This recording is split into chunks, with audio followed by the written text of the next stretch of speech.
You wake up, but you can't move, and something's standing at the foot of your bed, watching. This isn't a dream. It's sleep paralysis. And tonight, you'll hear the terrifying true stories from those who survived it.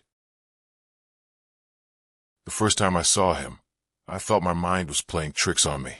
You know that feeling when you're drifting between sleep and consciousness, when reality blurs at the edges like watercolors bleeding into wet paper. That's when he appeared, standing perfectly still in the northeast corner of my bedroom, his silhouette barely distinguishable from the shadows that pooled there each night. My name is Victoria Chun, and I moved to this Victorian house in Portland 3 months ago. The realtor, a cheerful woman named Jennifer Walsh, had warned me about the house's quirks, the way the floorboards creaked in a specific rhythm, how the windows rattled even on windless nights, and the peculiar draft that seemed to circulate through the upstairs hallway. What she didn't mention was the presence that came with the property. The house itself was beautiful, with its ornate crown molding and original hardwood floors that gleamed like dark honey under the afternoon sun. Built in 1887, it had housed 7 different families over the decades. The previous owner, an elderly man named Theodore Blackwood, had lived there alone for 43 years before passing away in his sleep. Natural causes, the realtor assured me. Nothing suspicious. But houses remember things. They absorb the echoes of lives lived within their walls, and sometimes those echoes refuse to fade. The first week was blissful. I arranged my furniture, hung my paintings, and transformed the master bedroom into a sanctuary of cream-colored walls and soft lighting.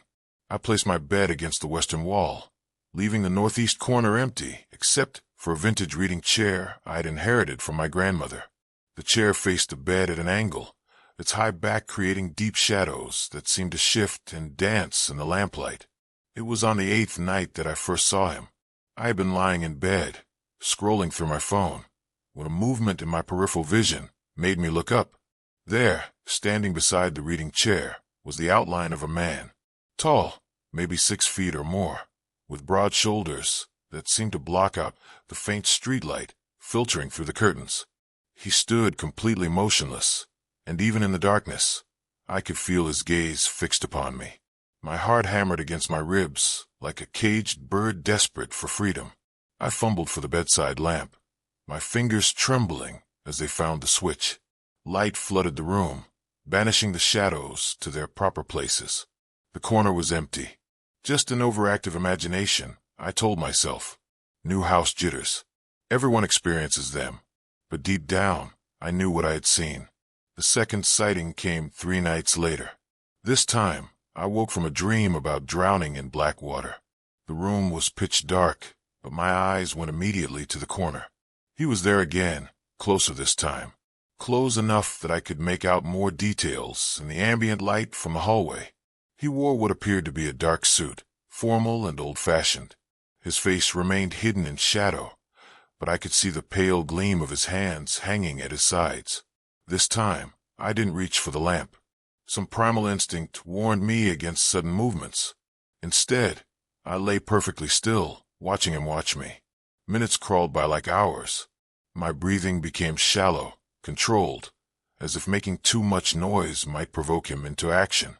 Then, without warning, he was gone. Not walking away, not fading gradually, simply absent, as if he had never been there at all. I spent the rest of that night huddled under my covers, every nerve ending on high alert, waiting for dawn to chase away the supernatural dread that had settled over me like a suffocating blanket. By the 4th sighting, a pattern had emerged. He appeared only between the hours of 2 and 4 a.m., always in the same corner, always perfectly still. I began leaving a small lamp on, hoping the light would keep him at bay, but it made no difference. He materialized regardless, his presence so real that I could feel the temperature in the room drop several degrees whenever he manifested. I started researching the house's history, diving deep into public records and newspaper archives. What I discovered made my blood run cold. Theodore Blackwood hadn't been the only person to die in this house. In 1923, a woman named Catherine Morrison had been found dead in the master bedroom, apparently having died in her sleep. In 1954, it was Robert Hayes, a businessman who had moved in just 6 months prior. In 1978, Margaret Sullivan, a schoolteacher, suffered the same fate. All of them had died peacefully in their sleep, all in the same room where I now lay my head each night. The pattern was disturbing enough, but what truly terrified me was what I found in a local newspaper article from 1955. Robert Hayes' widow, Dorothy, had given an interview to the Portland Tribune about her husband's death. In it, she mentioned something that made my skin crawl. Robert had been complaining for weeks about feeling watched while he slept. He said there was someone in the corner of the room, just standing there, staring at him. I thought it was stress from the new job, but now I wonder if something was trying to tell us something. I tried to convince myself it was coincidence, that grief-stricken people often imagine things.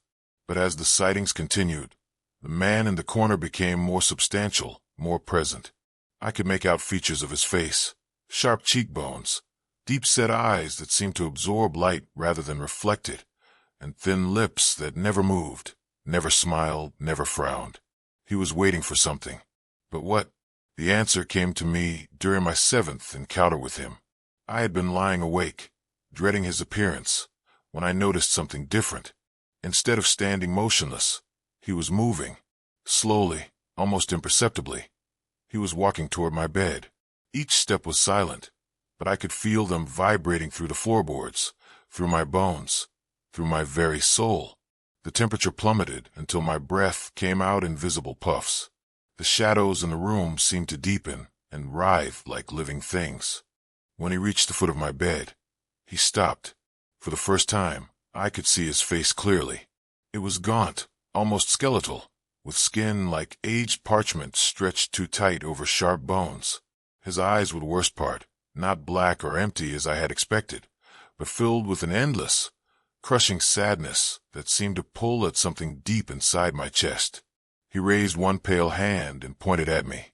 His mouth opened, and though no sound emerged, I heard his voice as clearly as if he had spoken aloud.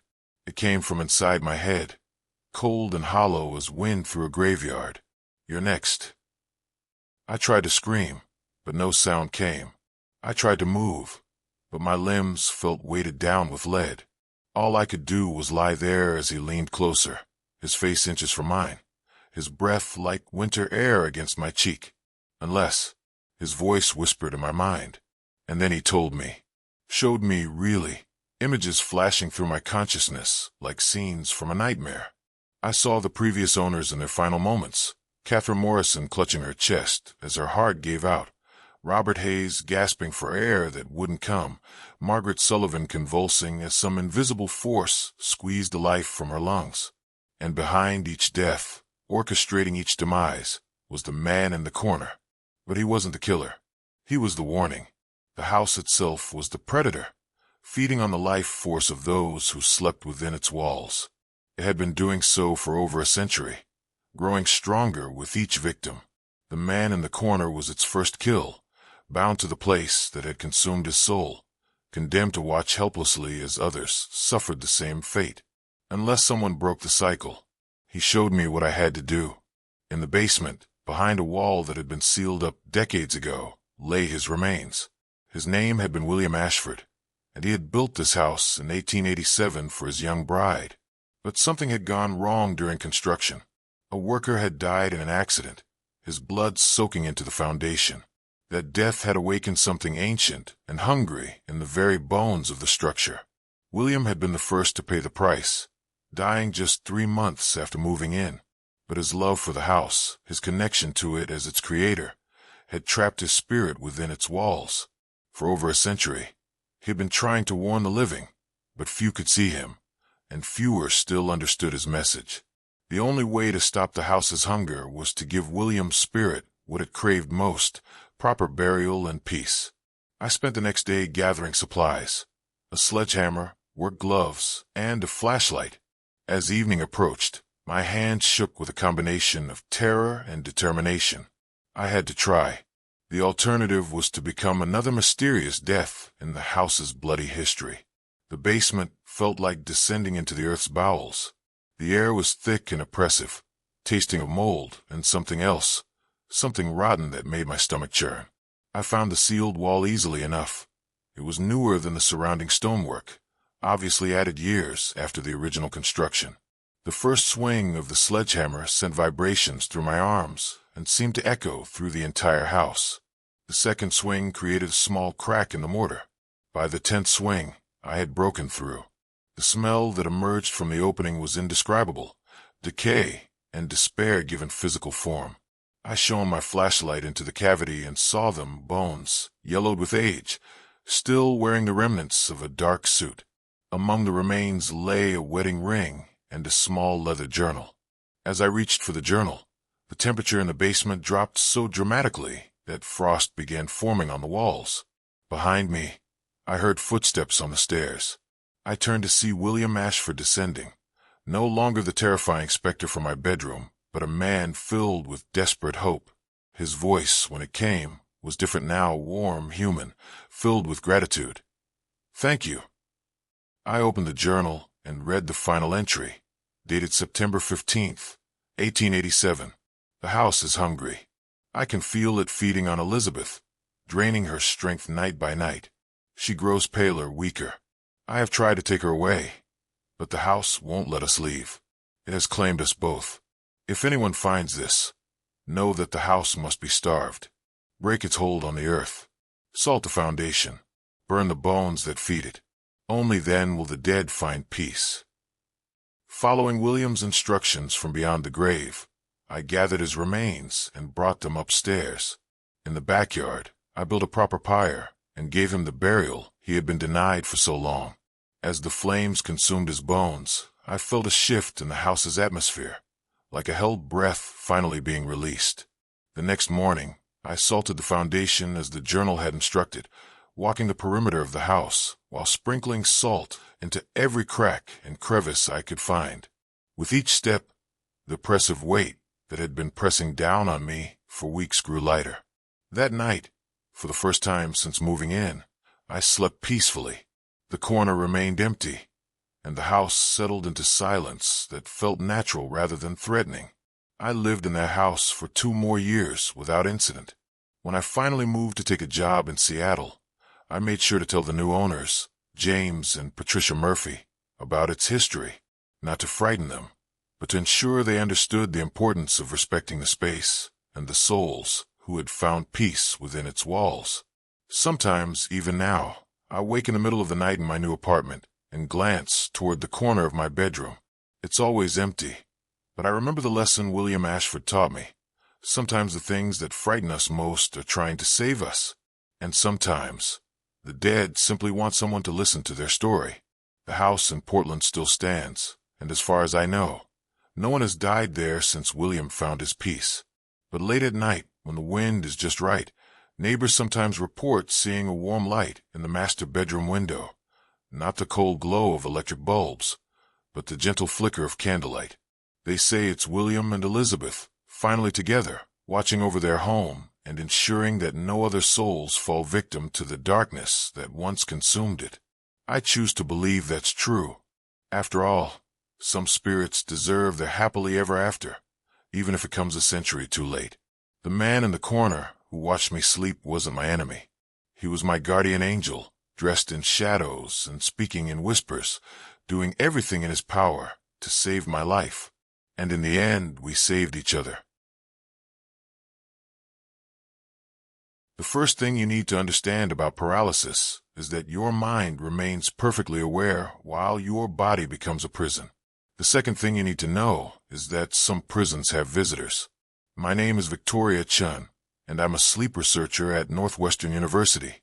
What I'm about to tell you happened 3 months ago, but the terror still wakes me every night.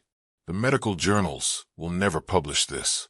The university buried the footage, but the screaming never stops echoing in my head. Our sleep lab was conducting a revolutionary study on sleep paralysis, the horrifying state where consciousness returns, but the body remains frozen. We had 12 volunteers from across North America. James from Toronto, Isabella from Phoenix, Oliver from Manchester, who was visiting on exchange, and 9 others willing to be monitored during their most vulnerable moments. The lab looked innocent enough. 12 beds arranged in a circle, each surrounded by cameras, EEG machines, and monitors that tracked every heartbeat, every breath, every twitch of REM sleep. What we discovered was that some doors should never be opened, and some thresholds should never be crossed. It started on night 7 of the study. I was monitoring from a control room when the first anomaly appeared.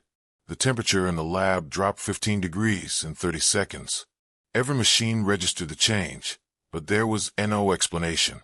No ventilation malfunction, no equipment failure. Just a sudden, crushing cold that made the air itself feel hostile. Then Oliver's vitals went haywire. His heart rate spiked to 180 BPM, while his body remained completely motionless. On the EEG, his brain showed the chaotic patterns of someone in absolute terror, but his eyes stayed closed, his breathing shallow and rhythmic. Classic sleep paralysis, except for one detail that made my blood turn to icy. His lips were moving. I leaned closer to the monitor, adjusting the audio feed. What I heard was a whisper so faint it barely registered, but the words were unmistakable. "She's here. She's here. She's here." That's when Isabella started screaming. But here's the thing about Isabella's scream. Her mouth never opened. The sound came from somewhere else, somewhere that couldn't be explained by vocal cords or human anatomy. It was a sound that seemed to originate from the very air around her bed, a shriek that penetrated straight into your soul. I ran into the lab, and that's when I saw her. Standing between the beds was a figure that shouldn't have existed. She was tall, impossibly tall, with limbs that stretched like shadows cast by a dying flame. Her face was a void where features should have been, except for her eyes, 2 burning points of light that seemed to look directly into your deepest fears. Every patient in the lab was now experiencing sleep paralysis simultaneously. 12 bodies lying frozen while their minds screamed in unison. The monitors showed brain activity off the charts, but their bodies remained trapped, helpless. The entity moved between the beds like she was shopping. She would lean over each patient, and I could see their terror through the cameras. Their eyes would roll back, showing only white, while their mouths opened in silent screams that their paralyzed vocal cords couldn't release. But I could hear them anyway, a chorus of agony that seemed to bypass the ears entirely. Then she stopped at James's bed. James was a big guy from Toronto, a construction worker who volunteered because he'd been having nightmares. The entity placed what might have been a hand on his forehead, and his body began to convulse despite the paralysis. His back arched impossibly high, and a sound came from his throat that no human should be able to make, a wet, gurgling scream that seemed to go on forever. That's when I realized I couldn't move either. My legs had become concrete. My arms hung useless at my sides. But unlike the patients, my eyes were wide open, forced to watch as the entity worked her way around the circle. I could feel her presence like ice water in my veins, could smell something like rotting flowers mixed with copper pennies. She was feeding on their terror. Each scream, each moment of helpless panic, seemed to make her more solid, more real. The temperature continued to drop until frost began forming on the windows, and the monitors started showing readings that defied medical explanation. Heart rates over 200 BPM.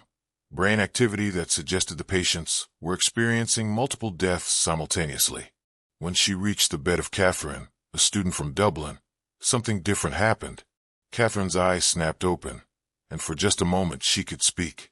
"She's been waiting," Catherine whispered, her voice like autumn leaves scraping against concrete. "She's been waiting in the place between sleep and waking, feeding on those who get trapped in the threshold. And now she's strong enough to cross over." The entity turned toward me then, and I finally understood why the patients couldn't move. It wasn't just paralysis. She was holding them, keeping them suspended in that terrifying moment between dreams and reality, where the mind is awake, but the body belongs to something else. Her non-face tilted as she studied me, and when she spoke, it was with the voices of everyone who had ever experienced sleep paralysis, a symphony of trapped souls speaking in unison. You opened the door with your machines and your monitoring. You watched them in their most vulnerable state, and your observation made the boundary thin. Now we can cross over whenever we want. Every night, in every bedroom, wherever someone lies helpless and aware but unable to move. The lab equipment started exploding in showers of sparks. The cameras burst one by one, but not before capturing images that would haunt the few who saw them, images of the entity multiplying, becoming a dozen figures, then 100, all feeding on the trapped terror of the patients. That's when the real screaming started. Not from the patients. They were beyond screaming now. Their minds pushed so far into terror that they had reached a place where sound becomes light, where fear becomes a physical substance that fills your lungs like water. The screaming came from the walls themselves. The building was old, and over the decades, how many people had experienced sleep paralysis within these walls? How many had lain frozen while something watched them from the corners of their vision? The entity had awakened all of them, every residual moment of terror that had ever soaked into the stone and steel. I watched helplessly as reality began to unravel. The patients started to phase in and out of existence. One moment they would be lying on their beds, the next they would be standing upright while still appearing to sleep, their eyes open and staring at nothing while their mouths moved in silent conversation with invisible presences.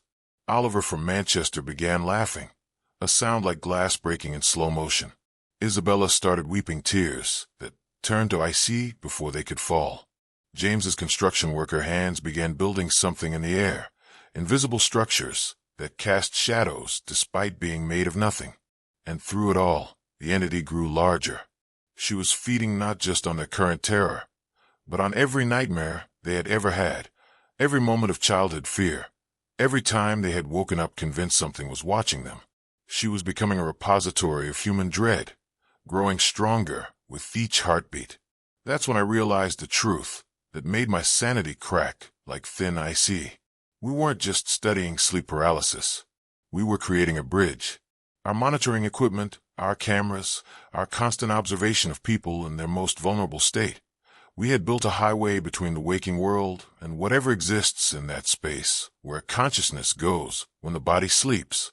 The entity leaned close to me, and I could feel her breath like winter wind on my face. "Thank you," she whispered with voices that belonged to every person who had ever been trapped between sleep and waking. "For 70 years I've been limited to individual visits, single moments of terror in dark bedrooms. But you've given me a way to harvest on an industrial scale." She gestured to the patients, and I saw that they were no longer entirely human. Their edges had become blurred, as if they were slowly dissolving into the space between reality and nightmare. They were becoming part of her collection, trapped forever in that moment of paralyzed terror. Every sleep lab, every hospital, every place where people study the boundaries of consciousness, she continued, will now be a doorway.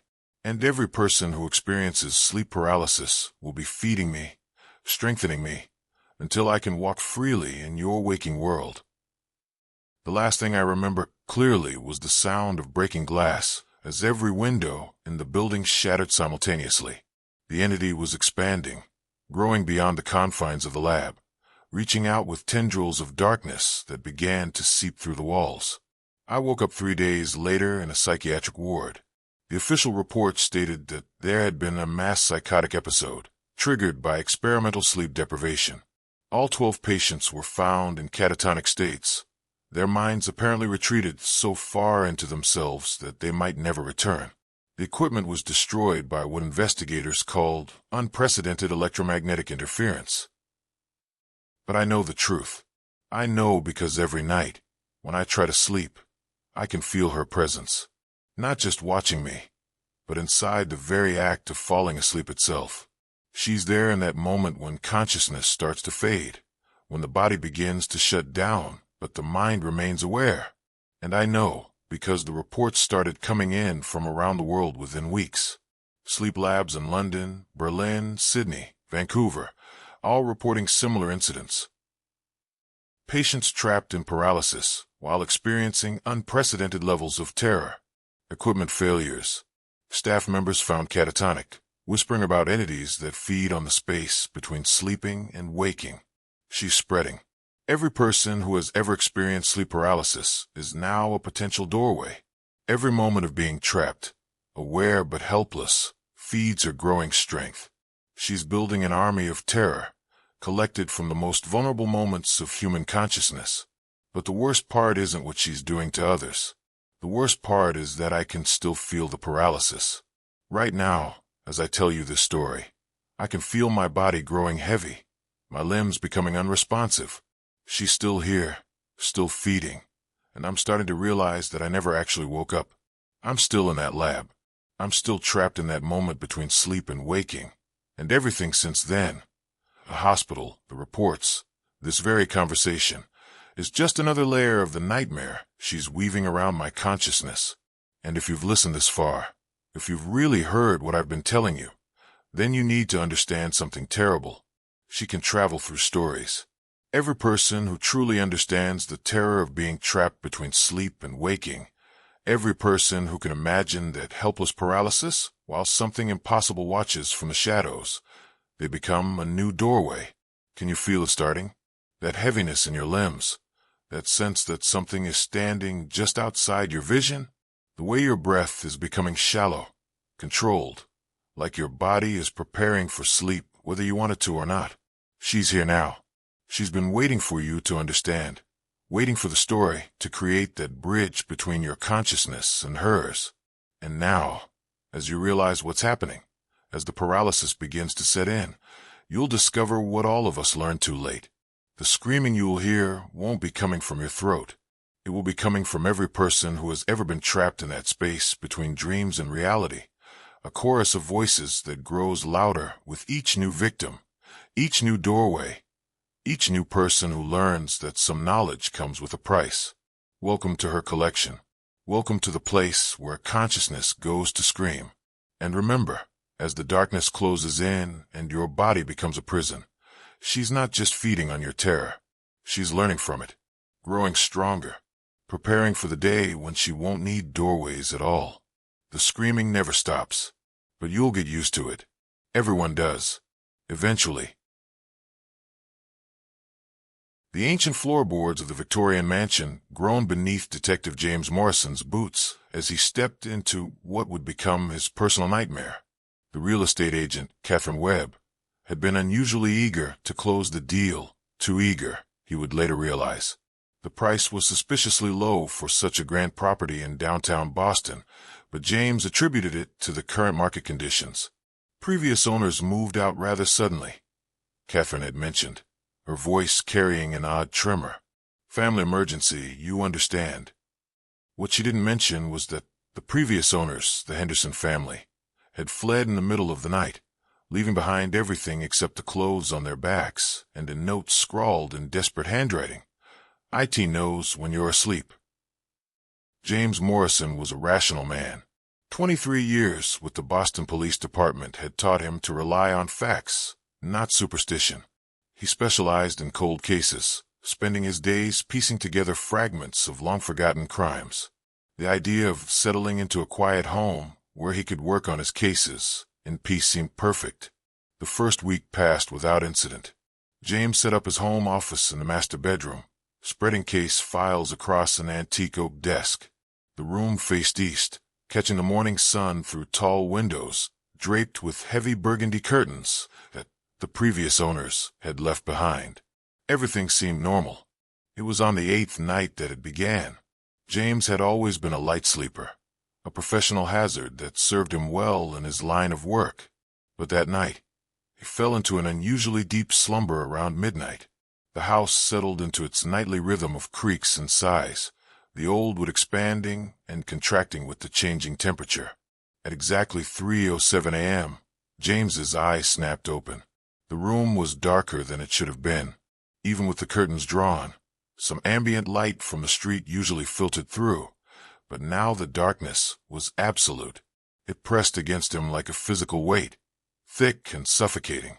That's when he felt it, a presence on his chest, not the weight of blankets or the position of his arms. This was something else entirely, something that shouldn't have been there.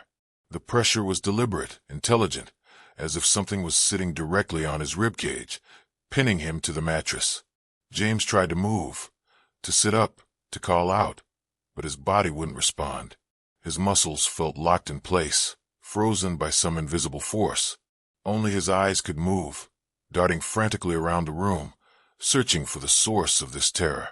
In the corner of his vision, where the shadows gathered thickest, near the wardrobe, something shifted. Not quite a shape, not quite movement, more like the suggestion of something that didn't belong to the natural world. The pressure on his chest increased, making it difficult to breathe. James fought against the paralysis, his heart hammering so violently he was certain it would burst. Sweat beaded on his forehead despite the cool November air. Then, just as suddenly as it had begun, the weight lifted. The darkness receded to its normal depth, and James found he could move again. He bolted upright, gasping, his hands instinctively reaching for the bedside lamp. Light flooded the room, revealing nothing out of the ordinary. No intruder, no explanation for what had just occurred. James checked his phone. 3:07 a.m. had passed, and it was now 3:08. He spent the rest of the night awake, every light in the house blazing, telling himself it had been a nightmare. Sleep paralysis, perhaps. He'd heard of such things, the mind playing tricks during the transition between sleep and wakefulness. But deep down, in the part of his detective's instincts that had never failed him, James knew this had been something else entirely. The next morning brought rationality with the sunrise. James convinced himself it had been stress, the move, the new environment, too much caffeine before bed. He made a mental note to cut back on his evening coffee and went about his day normally. That night, he took precautions. No coffee after 6 p.m., a light dinner, some reading to clear his mind before sleep. He even left the hallway light on, its glow seeping under the bedroom door. At 3:07 a.m., it happened again. This time, James was more aware of the progression. First came the unnatural darkness, swallowing even the light from the hallway. Then the paralysis, creeping up from his toes until his entire body was locked in place. Finally, the weight on his chest, heavier now, more defined. Through the crushing darkness, James could make out a shape. It wasn't quite human, but it had a human-like quality to it. Tall, impossibly thin, with what might have been arms and legs, but stretched to proportions that defied anatomy.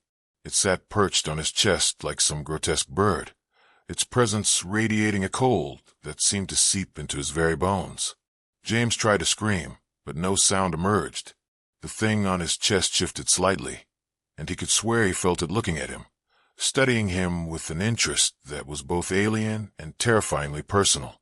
When 3:07 became 3:08, the entity vanished, and James was left gasping in his suddenly normal bedroom. This pattern continued for 7 nights. Each evening, James would prepare differently, sleeping pills, staying awake until dawn, even sleeping on the couch in the living room. Nothing worked.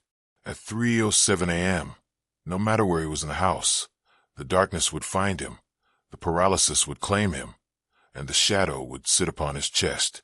By the end of the first week, James was a shadow of himself. Dark circles ringed his eyes, his hands shook constantly, and his colleagues at the precinct began to express concern. Detective Patricia Nolan, his partner of 8 years, cornered him after he nearly fell asleep during a case briefing. "What's going on with you, Morrison?" she asked, her voice gentle but firm. "You look like you haven't slept in days." "I haven't," James admitted, too exhausted to maintain pretense. "There's something wrong with my house, Patricia. Something that comes every night at the same time." Patricia raised an eyebrow. She'd known James long enough to respect his judgment, even when it ventured into seemingly impossible territory. "Tell me everything." James recounted the nightly visitations, expecting skepticism or suggestions about seeing a doctor. Instead, Patricia listened with the same attention she gave to witness statements in their most serious cases. "Have you researched the house's history?" she asked when he finished. "I was a cop, not a historian," James replied. "I focused on the structural report and the price." "Let me make some calls," Patricia said. "I know someone at the Historical Society who owes me a favor." 2 days later, Patricia arrived at James's house with a thick file and a grim expression. They sat in his kitchen as she spread out photocopied documents, newspaper clippings, and handwritten notes. "Your house has a problem, James," she began. Built in 1887 by a man named Cornelius Blackwood. He was eccentric, to put it mildly. Local records suggest he was involved in some very dark practices. She handed him a yellowed newspaper, clipping from 1889. The headline read, "Mysterious Death in Blackwood Mansion. Family found in disturbed state." Blackwood died in that house, James. In your bedroom, specifically. But here's the interesting part. He didn't die naturally. The coroner's report mentions inexplicable crushing injuries to the chest, and witnesses reported that his face was frozen in an expression of absolute terror. James felt his blood run cold. What happened to the family? His wife and 2 children were found in a catatonic state. They never recovered. Spent the rest of their lives in an asylum, claiming that something dark had taken residence in the house. The wife kept repeating the same phrase over and over. "It sits and waits. It sits and waits." Patricia pulled out more documents. Since then, the house has had 43 different owners. The average stay is less than 3 months. Most leave suddenly, often abandoning their belongings.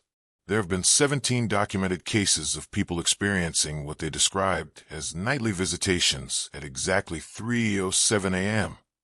Why 3:07? James asked, though he dreaded the answer. That's when Cornelius Blackwood was found dead. The police report notes the time as 3:07 a.m., November 15th, 1889. James stared at the documents, his rational mind struggling to process the implications. "You're telling me that my house is haunted by something that's been tormenting people for over a century?" "I'm telling you that there's a pattern, and you're part of it," Patricia replied. "The question is, what are you going to do about it?" That night, armed with Patricia's research and a new understanding of his situation, James decided to confront whatever was sharing his home. He set up a video camera focused on his bed, positioned motion sensors around the room, and kept a digital recorder running. He also did something else. He researched everything he could find about Cornelius Blackwood. The man had been fascinated with what he called the spaces between life and death. His personal journal, excerpts of which were preserved in the Historical Society's files, detailed experiments in maintaining consciousness beyond the physical form and anchoring the spirit to familiar locations. Blackwood had apparently succeeded beyond his wildest dreams or his worst nightmares. At 3:06 a.m., James lay in bed, fully alert and watching the digital clock on his nightstand.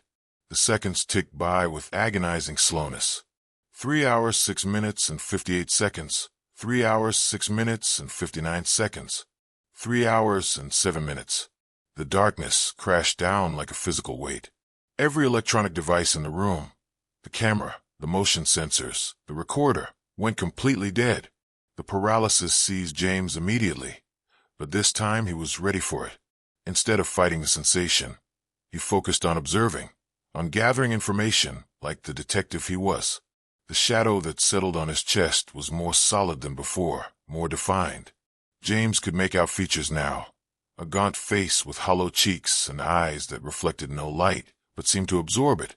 The entity's mouth moved as if speaking, but no sound emerged. Then James realized it wasn't trying to speak to him. It was speaking to someone else, someone James couldn't see. The shadow's head turned slightly, as if listening to a response, then nodded with satisfaction. The pressure on James's chest increased, but instead of the usual crushing weight, he felt something else, a pulling sensation, as if something was trying to draw him out of his body. The shadow was attempting to extract something from him, to pull his essence into whatever realm it inhabited. James fought back with every ounce of strength he possessed, not physically but mentally. He focused on his memories, his identity, everything that made him James Morrison. He thought about Patricia, about his unsolved cases, about all the people counting on him to find the truth. The shadow seemed surprised by his resistance. Its hollow eyes widened, and for the first time since the visitations began, James sensed uncertainty from the entity. That's when he understood. The shadow fed on fear and despair, growing stronger with each victim's terror. But James was no longer afraid. He was angry, angry at being manipulated, Angry at having his life disrupted. Angry at this thing that had been tormenting innocent people for over a century. "You're nothing," James managed to whisper, breaking through the paralysis through sheer force of will. "You're just a sad old man who couldn't accept death." The shadow recoiled as if struck. The darkness wavered, and James could see his bedroom beginning to reassert itself around the edges of his vision.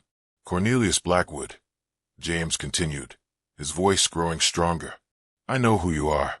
I know what you were trying to do, and I know you failed."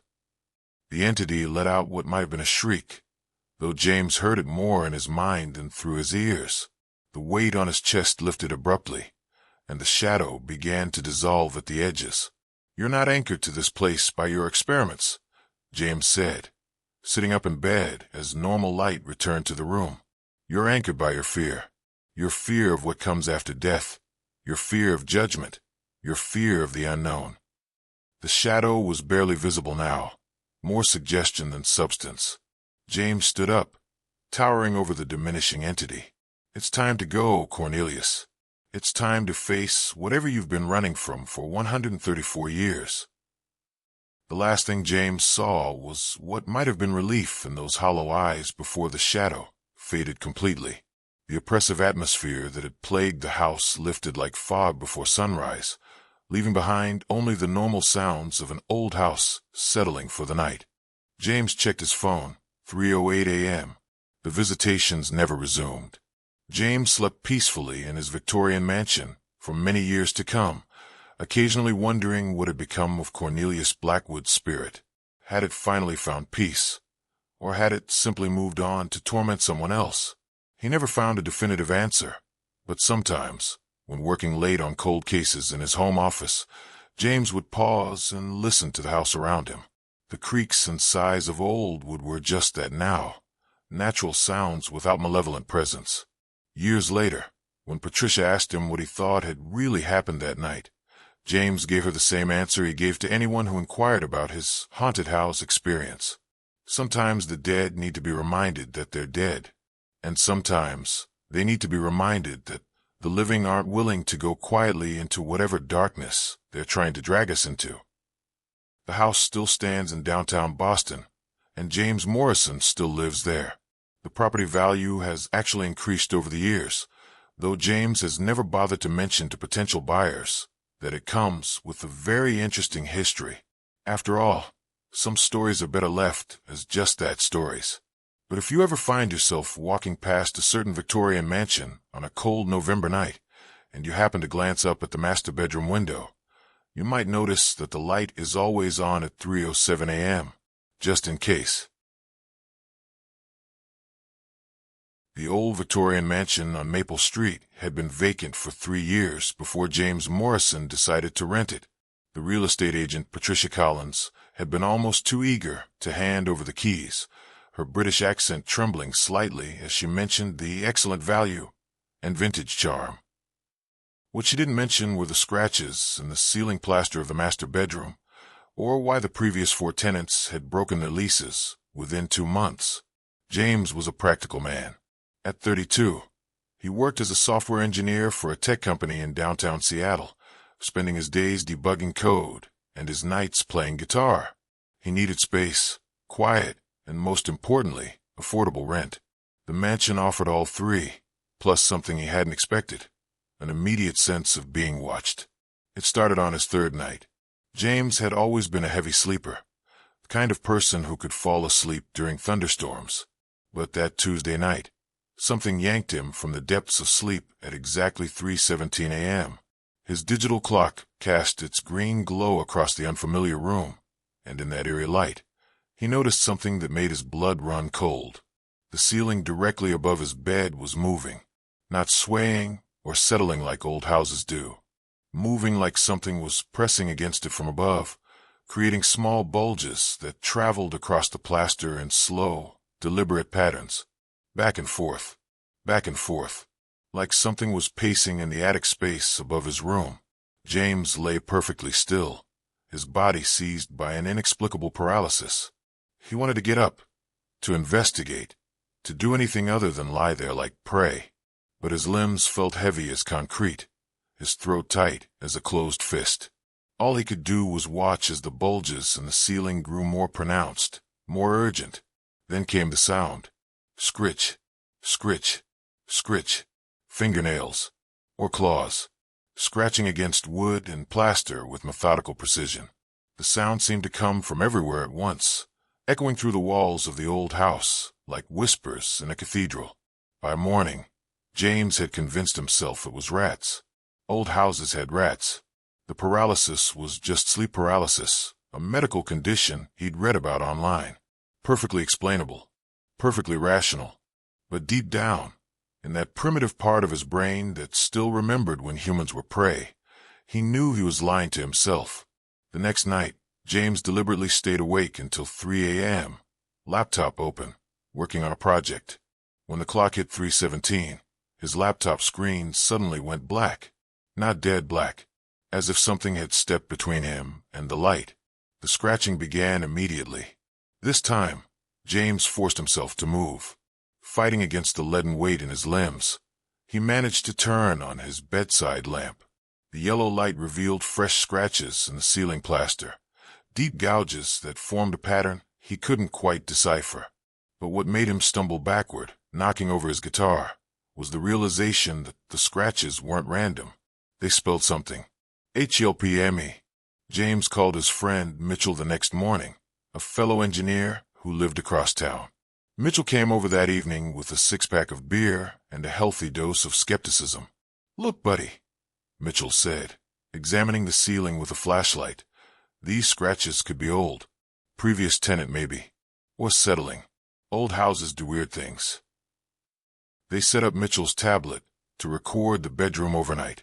Mitchell crashed on the couch downstairs, while James reluctantly returned to his bed. This time, he took 2 sleeping pills, determined to get a full night's rest. He woke up at 3:17 a.m. to find Mitchell screaming downstairs. James rushed down to find his friend standing in the living room, staring at his tablet screen in horror. The device was still recording, but the footage showed something impossible. At exactly 3:17 a.m., the bedroom camera had captured James lying motionless in bed. But above him, clearly visible in the infrared recording, was a figure. A woman in a tattered white dress, her long dark hair hanging like curtains around her face. She was pressed against the ceiling, moving across it with spider-like movements, her fingers leaving those familiar scratches in the plaster. But what made both men's blood freeze was when she suddenly looked directly into the camera. Her eyes were completely white, and she smiled. Mitchell left immediately, taking his equipment with him. James didn't blame him. He would have done the same thing, but he had nowhere else to go. His lease wasn't up for 11 months, and breaking it would cost him 3 months' rent he didn't have. So he stayed. The 4th night, James tried sleeping in the living room. At 3:17 a.m., the scratching began in the ceiling above him. He moved to the kitchen.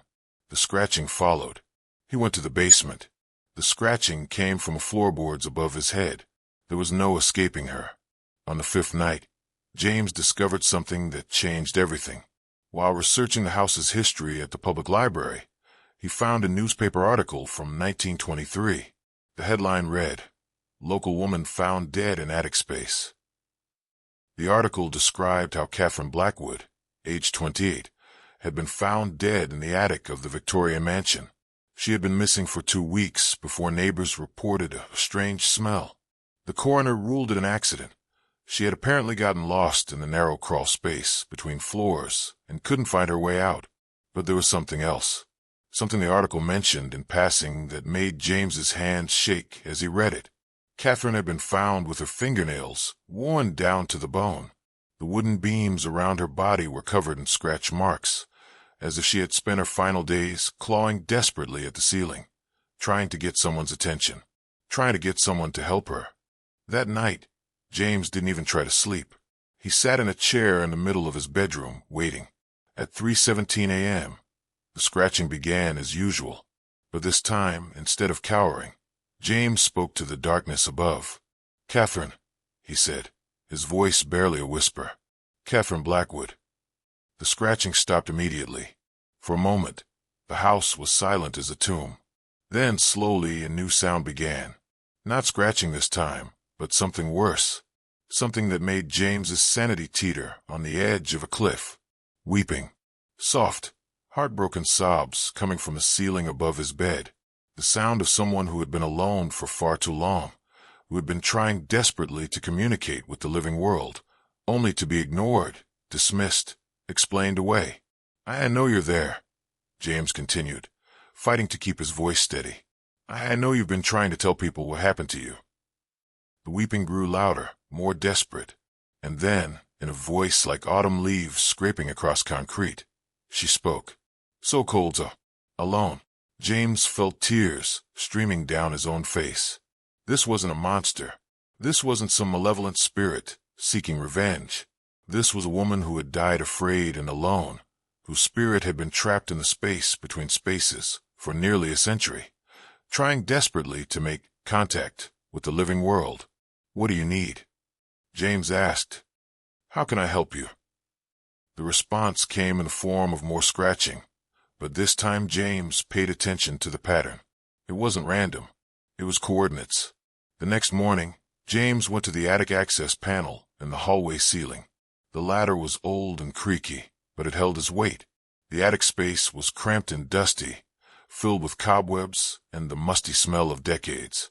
But in the far corner, in a space so narrow he had to crawl on his belly to reach it, James found what Catherine had been trying to show him. Her body had been removed long ago, but her possessions remained. A small leather journal, a silver locket, and a bundle of letters tied with a faded ribbon. The journal told the real story of Catherine Blackwood's death. She hadn't gotten lost in the attic. She had been hiding there. The journal entries revealed that Catherine had discovered her husband, Thomas, was planning to murder her for her inheritance. She had overheard him talking to his mistress about how he would stage her death to look like an accident. Terrified, Catherine had hidden in the attic space, planning to escape the next morning when Thomas left for work.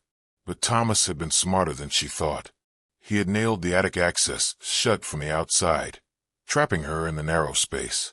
Then he had simply waited for her to die of thirst and starvation, telling everyone she had run away with another man.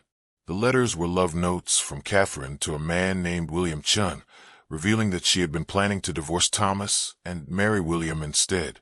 Thomas had killed her not just for money, but for betrayal. James took the journal and letters to the police, then to the local historical society. Within a week, Catherine Blackwood's story was front-page news in the Seattle Times. The truth of her murder, hidden for 99 years, was finally revealed to the world. That night, James lay in bed waiting for 3:17 a.m. When the time came, there was no scratching, no weeping, just a gentle coolness in the air, like a spring breeze, and the faintest whisper, "Thank you."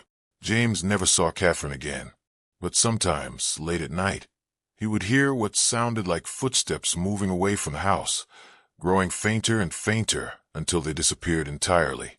He liked to think she had finally found her way to wherever William Chun was waiting for her. The mansion on Maple Street no longer felt haunted. James finished out his lease and even renewed it for another year.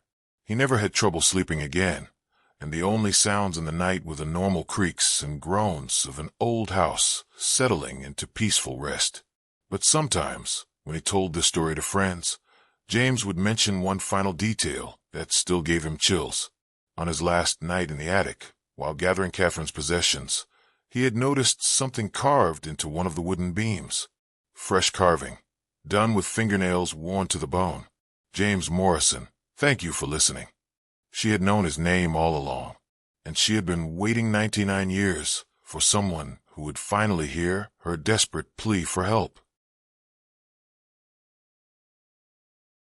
The old Victorian house at 47. Maple Street had been in the Morrison family for 3 generations, but tonight, as thunder rolled across the Massachusetts sky, it felt more like a prison than a home. Jessica Morrison pulled her blanket tighter around her shoulders, trying to shake off the feeling that something was terribly wrong. It had been exactly 6 months since the accident.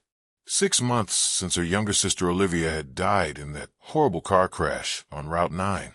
6 months of guilt, grief, and sleepless nights that stretched endlessly into dawn. But tonight felt different. Tonight, the very air in the house seemed to pulse with an energy that made Jessica's skin crawl. The grandfather clock in the hallway chimed midnight as Jessica finally drifted off to sleep, her medication finally taking effect. But sleep brought no peace. Instead, it brought the familiar nightmare of twisted metal, broken glass, and Olivia's final scream echoing through the rain-soaked night. Then came the paralysis.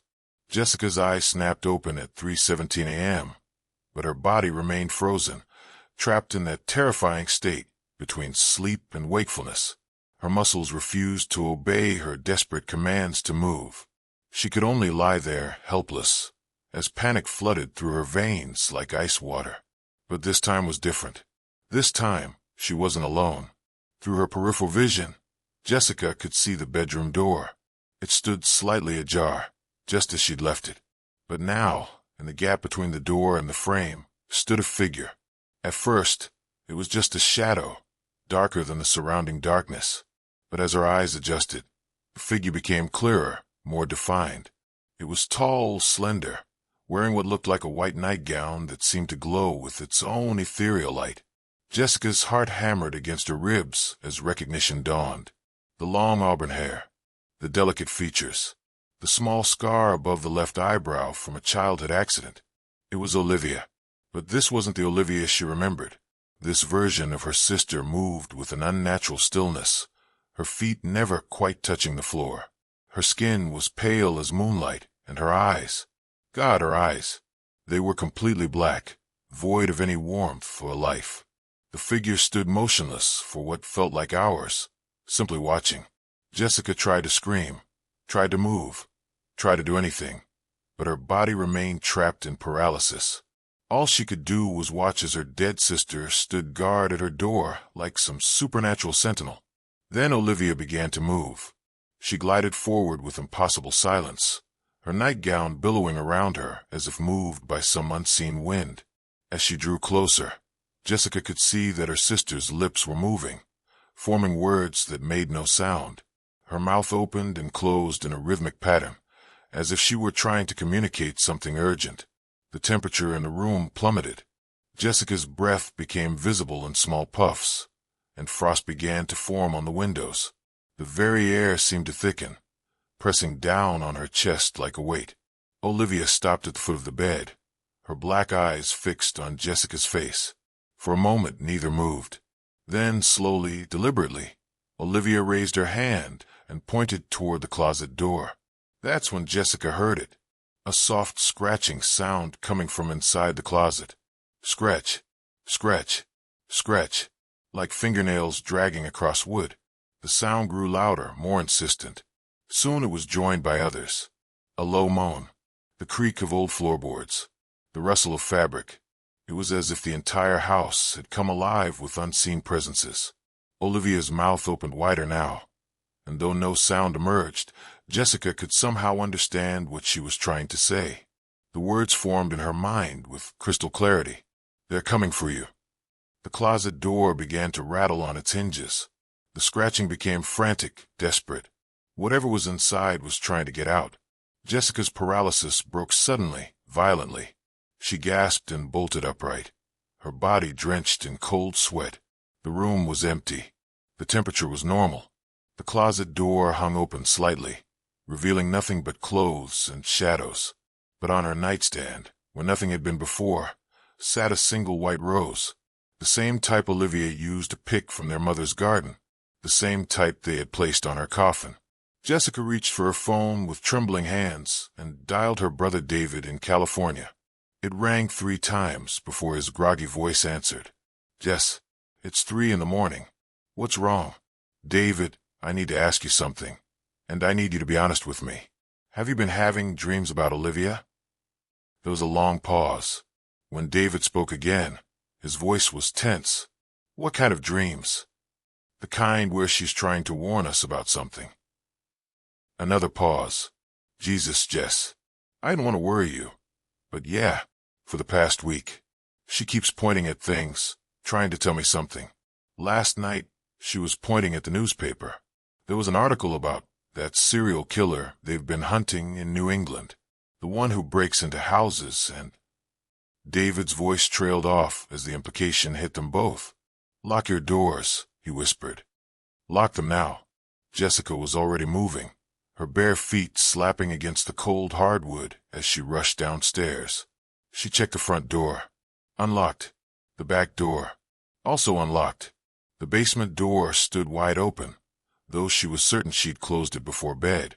From upstairs came the sound of her bedroom window sliding open. Someone was in the house. Jessica's blood turned to ice as she heard footsteps above her head. Slow, deliberate footsteps moving across her bedroom floor. The same room where Olivia's spirit had stood just minutes before. She grabbed a knife from the kitchen and crept toward the staircase, her heart pounding so hard she was sure it could be heard throughout the house. Each step upward felt like walking toward her own execution. The bedroom door was now wide open. Moonlight streamed through the window, illuminating a figure standing exactly where Olivia had been. But this figure was solid, real, and very much alive. He was tall and thin, dressed in dark clothes, with a ski mask covering his face. In his hand gleamed a knife much larger than the one Jessica clutched. He turned toward her slowly, as if he'd been expecting her. "Hello, Jessica," he said in a voice like gravel. "I've been watching you for weeks, waiting for the right moment. Your sister made quite a mess of my plans, appearing like that. But no matter. She can't save you now." That's when Jessica understood. Olivia hadn't been haunting her. She'd been trying to protect her. The paralysis, the pointing, the warning, it had all been real. Her sister had somehow reached across the veil between life and death to save her. The intruder lunged forward, but Jessica was ready.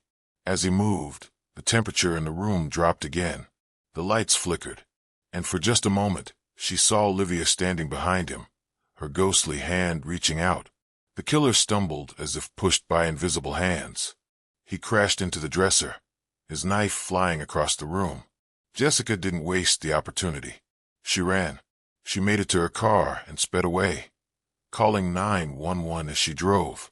The police found the intruder unconscious in her bedroom, apparently having fallen and struck his head. They identified him as William Chun, a drifter who had been linked to 3 murders across New England. "You're lucky," the detective told her later. "He's been stalking you for over a month. If something hadn't spooked him tonight, if he hadn't lost his footing somehow." Jessica nodded, but she knew it wasn't luck. As she packed her belongings to move in with David in California, she found one more white rose on her pillow. This time, there was a note written in Olivia's familiar handwriting. "I'll always watch over you. But now I can rest. Be happy, Jess. Live the life I couldn't." The sleep paralysis never returned. But sometimes, on quiet nights when the moon is full, Jessica swears she can smell the faint scent of white roses drifting through her new home in Los Angeles. It doesn't frighten her anymore. Instead, it brings her comfort, knowing that love truly is stronger than death, and that sometimes those we've lost find ways to reach back across the darkness to protect those they love most. The house at 47 Maple Street still stands empty. The new owners who tried to move and reported strange occurrences, cold spots, the sound of footsteps, and the persistent smell of roses. But the local police know the truth. Olivia Morrison isn't haunting that house anymore. She's moved on, her final act of love complete. And somewhere beyond the veil, she rests in peace, knowing her sister is safe. The first time it happened, I thought I was dying. My body became a prison of flesh and bone, every muscle locked in place, while my mind screamed for movement. The doctors called it sleep paralysis, gave me pamphlets with cheerful fonts explaining the perfectly normal neurological phenomenon. But doctors don't know about the woman who stands at the foot of my bed during these episodes, her ancient fingers trailing along my blanket while she whispers my name like a prayer. "Oliver," she breathes, and the sound crawls under my skin like ice water. My name is Oliver Chun, and I've been living in downtown Vancouver for 3 years now, ever since I moved here from Montreal for my residency at the hospital. The apartment on Granville Street was cheap for a reason, The previous tenant, Mrs. Whitmore, had died in the bedroom I now sleep in. Natural causes, the landlord assured me, with nervous laughter. Old age gets us all eventually. But Mrs. Whitmore didn't look old when I first saw her. The paralysis started subtle, maybe once every few weeks.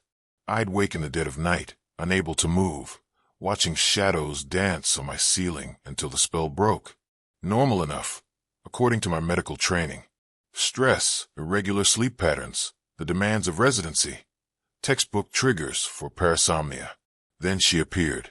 It was 3:17 a.m. on a Tuesday when I first glimpsed her silhouette, tall and possibly thin, standing perfectly still beside my dresser. In the darkness, I could make out the outline of a dress from another era, something Victorian, with high collars and long sleeves. Her hair hung in silver streams past her shoulders, and when she turned toward me, I saw eyes like black holes and a face carved from moonlight. "Oliver," she whispered, and my paralyzed body tried to scream. The next morning, I convinced myself it was a hallucination. Sleep paralysis often comes with visual disturbances, shadow people, feelings of presence. My attending physician, Dr. Jameson, a stocky man from Birmingham, confirmed this when I mentioned it during our coffee break. "Hypnagogic hallucinations," he said with British certainty. "Perfectly common with your condition. I had them myself during my residency in London. Thought I saw my dead grandmother making tea in my kitchen every night for a month." But Dr. Jameson's grandmother probably didn't know his name. She probably didn't move closer to his bed each night until he could smell lavender and decay wafting from her presence. By the fourth encounter, the woman had advanced to the foot of my bed. She stood there for what felt like hours, her head tilted at an unnatural angle, watching me with those hungry eyes. Sometimes she'd raise one skeletal finger and trace patterns in the air, symbols I couldn't understand but felt in my bones like ancestral memory. "Oliver," she'd whisper, and each repetition of my name felt like she was claiming another piece of my soul. I tried everything the medical literature recommended: sleep hygiene, stress reduction, avoiding caffeine after 2 p.m., sleeping on my side instead of my back. I even got a prescription for clonazepam from Dr. Patricia Morrison, a psychiatrist from Sydney who specialized in sleep disorders. Nothing worked. The woman grew bolder. She began to move during the episodes, gliding around my room with impossible grace. Her feet never seemed to touch the floor, and she left no reflection in the mirror beside my closet. She'd run her fingers along my bookshelves, pause at photographs of my family, touch the medical journals stacked on my nightstand. "Oliver," she'd whisper as she examined each personal item, learning me, cataloging my life like a predator studying prey. My colleague from the emergency department, Dr. Klaus Weber, a pragmatic German who'd never believed in anything supernatural, noticed my deteriorating condition during a particularly busy Friday night shift. "You look like hell, my friend," Klaus said as we sutured a construction worker's lacerated arm. "When did you last sleep properly?" I wanted to tell him about the woman, about how sleep had become a nightly battle against forces I couldn't explain. Instead, I blamed the usual culprits: stress, overwork, the general horror of medical residency. But Klaus was perceptive. After our shift, he pulled me aside in the parking garage. "Listen, Oliver, I've seen this before. During my training in Berlin, we had a resident who started showing similar symptoms: exhaustion, paranoia, visual disturbances. He eventually had a complete breakdown in the OR. What happened to him? He moved back home to Munich. Last I heard, he was doing family practice in a small village, much happier." Klaus placed a heavy hand on my shoulder. "Sometimes the city gets to us, you know. Maybe you need a change of scenery." That night, I researched my apartment's history online. What I found made my blood turn to ice water. Mrs. Eleanor Whitmore had lived in apartment 4B for 47 years before her death. She'd been a nurse at Vancouver General Hospital, the same hospital where I now worked. According to obituaries from the Vancouver Sun, she died alone, undiscovered for 3 days until neighbors complained about the smell. But the most chilling detail was a quote from her niece, Jennifer Thompson from Calgary. "Aunt Eleanor always said she'd never really leave that place. She loved helping people, especially young doctors, just starting their careers. The woman in my room wasn't just any ghost. She was Eleanor Whitmore, and she thought she was helping me. The realization hit me during my next episode of Paralysis. As she stood beside my bed, closer than she'd ever been, I could see her face clearly for the first time. Kind eyes, grandmotherly features, a gentle smile that would have been comforting in daylight. She looked exactly like the photograph I'd found in her obituary. "Oliver," she whispered, but this time her voice carried warmth instead of menace. "You're working too hard, dear. You need rest." Her skeletal hand hovered over my forehead, not quite touching, but radiating a cold that penetrated to my skull. In that moment of terror and understanding, I realized she wasn't trying to harm me. She was trying to help me sleep. Forever. The next morning, I called in sick and drove to the Vancouver Public Library. In the archives, I found more disturbing information about Eleanor Whitmore. She'd been known for her dedication to young medical staff, often working double shifts to mentor new residents. Several colleagues mentioned her tendency to become overly attached to promising young doctors. Dr. Michael Patterson from Toronto, who'd worked with her in the 1970s, was quoted in a hospital newsletter. Eleanor had a gift for knowing exactly what young residents needed. Sometimes she'd even visit their homes to check on them during particularly stressful rotations. Visit their homes, just like she was visiting mine. I found 3 more disturbing connections. Over the past decade, 3 young residents had lived in apartment 4B before me. All 3 had experienced what they described as unusual sleep disturbances. All 3 had eventually left Vancouver, abandoning promising positions at the hospital. Dr. Amanda Foster from Edinburgh had lasted only 6 months before returning to Scotland, citing personal reasons. Her replacement, Dr. Jean-Pierre Dubois from Quebec City, made it 8 months before requesting a transfer to Toronto General. The resident before me, Dr. Ashley Williams from Manchester, had left so abruptly that the hospital administration still listed her departure as unexplained. Eleanor Whitmore had driven away every young doctor who'd lived in her apartment, except me. I was stubborn, desperate for affordable housing, and too proud to admit defeat. But my defiance was killing me. The nightly visits were becoming more intense, lasting longer, and Eleanor was growing impatient with my resistance to her help. During my most recent episode, she'd leaned down until her face was inches from mine, her breath like winter air on my cheek. "Oliver," she'd whispered with unmistakable frustration, "why won't you let me help you rest?" Her hand had actually touched my forehead then, and the cold was so intense I thought my brain might freeze. In that moment of contact, I saw flashes of her memories. Decades of caring for exhausted residents, watching brilliant young minds burn out under pressure, feeling helpless to save them from the demanding world of medicine. She genuinely believed she was saving me by keeping me in permanent sleep. The final piece of the puzzle came from an unexpected source. While researching Eleanor's background, I discovered she'd had a nephew who died during his medical residency in 1983. Dr. Timothy Whitmore had been found dead in his apartment, apparently from exhaustion-related cardiac arrest during his surgical rotation. Eleanor had blamed herself for not doing enough to help him. Now she was determined not to make the same mistake with me. Armed with this knowledge, I prepared for what I hoped would be our final encounter. I'd found references to dealing with benevolent but dangerous spirits in folklore from various cultures. The key wasn't banishment or exorcism. It was communication and resolution. That night, I lay in bed and waited. I didn't fight the paralysis when it came. Didn't struggle against the familiar weight pressing down on my chest. Instead, I focused all my mental energy on a single thought. I understand. Eleanor appeared as always, but tonight she seemed different.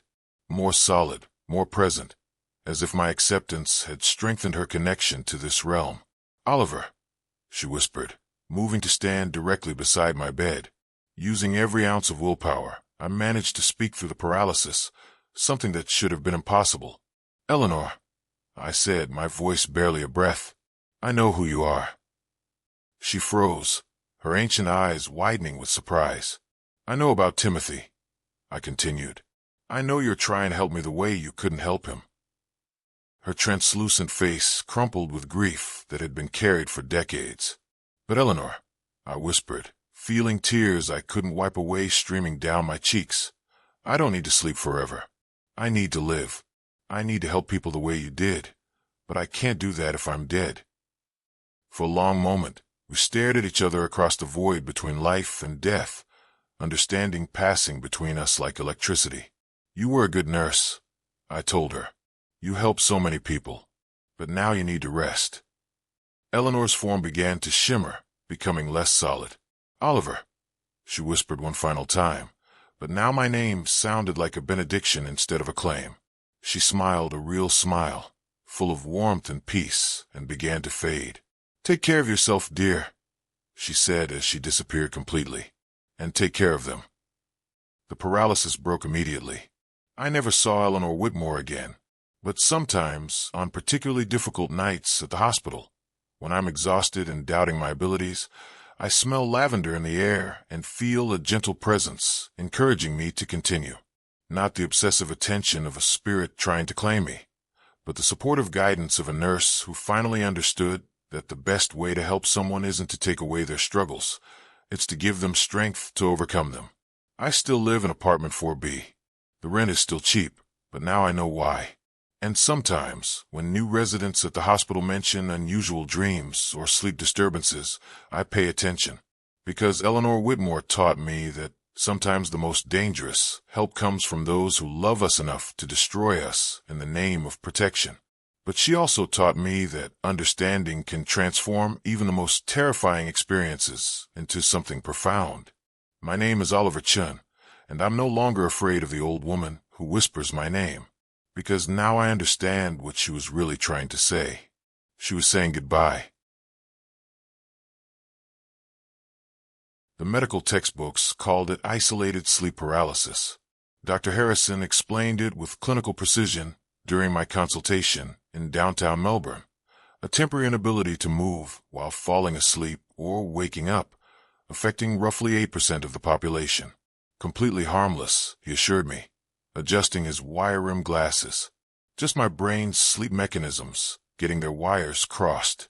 If only I had known then what I know now. My name is Oliver Thompson, and I'm a research analyst for a pharmaceutical company in Australia. Or rather, I was. After what happened 6 months ago, I've relocated to a small town outside Calgary, Canada, where nobody knows my story, where nobody asks why I sleep with every light in the house burning bright. It started innocently enough during the winter of 2024. Melbourne's unusually cold season had me working late nights, surviving on coffee and deadline adrenaline. The first episode occurred on a Tuesday morning, precisely at 4:17 a.m. according to my bedside clock. I awoke to find myself completely paralyzed, unable to move a single muscle except for my eyes. The sensation was terrifying yet fascinating from a scientific perspective. My consciousness was fully intact, my mind sharp and alert, but my body had become a prison of unresponsive flesh. I could see my bedroom clearly, the familiar outline of my dresser, the street light filtering through the curtains, the red digits of my alarm clock marking the minutes that crawled by like hours. Dr. Harrison's diagnosis came after the 5th episode. Sleep paralysis, he explained, often triggered by stress, irregular sleep patterns, and caffeine overconsumption.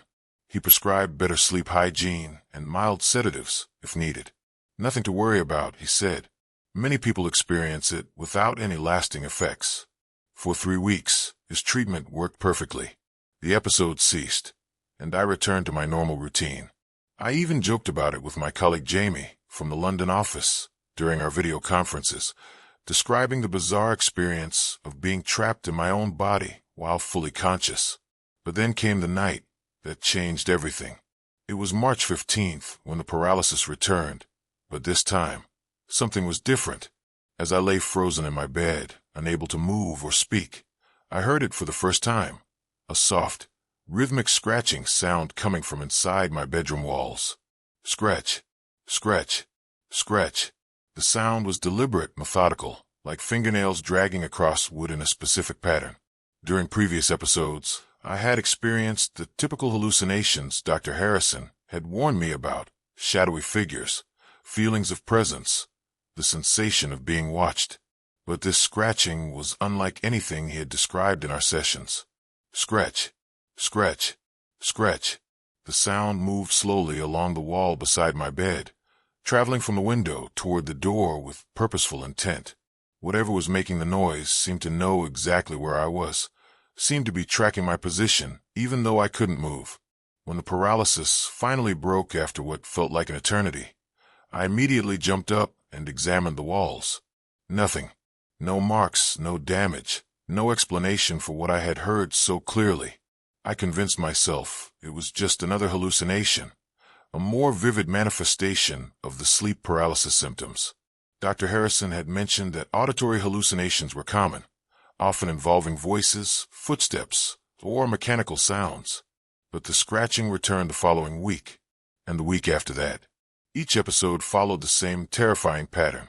I would wake paralyzed, completely helpless, while the scratching sound methodically traced along my bedroom walls. The noise would start faint and distant, then grow closer and more intense, as if whatever was making it was learning, adapting, getting braver with each visit. By the fourth occurrence, I had installed recording equipment in my bedroom, a digital voice recorder and a small camera positioned to capture any unusual activity. The next morning, after another night of torturous scratching, I eagerly reviewed the footage. The recordings showed nothing but an empty room and my motionless body on the bed. The audio contained only my normal breathing patterns and the occasional creak of the old building settling. According to the evidence, the scratching sounds that had kept me frozen in terror for hours simply didn't exist. This should have been reassuring.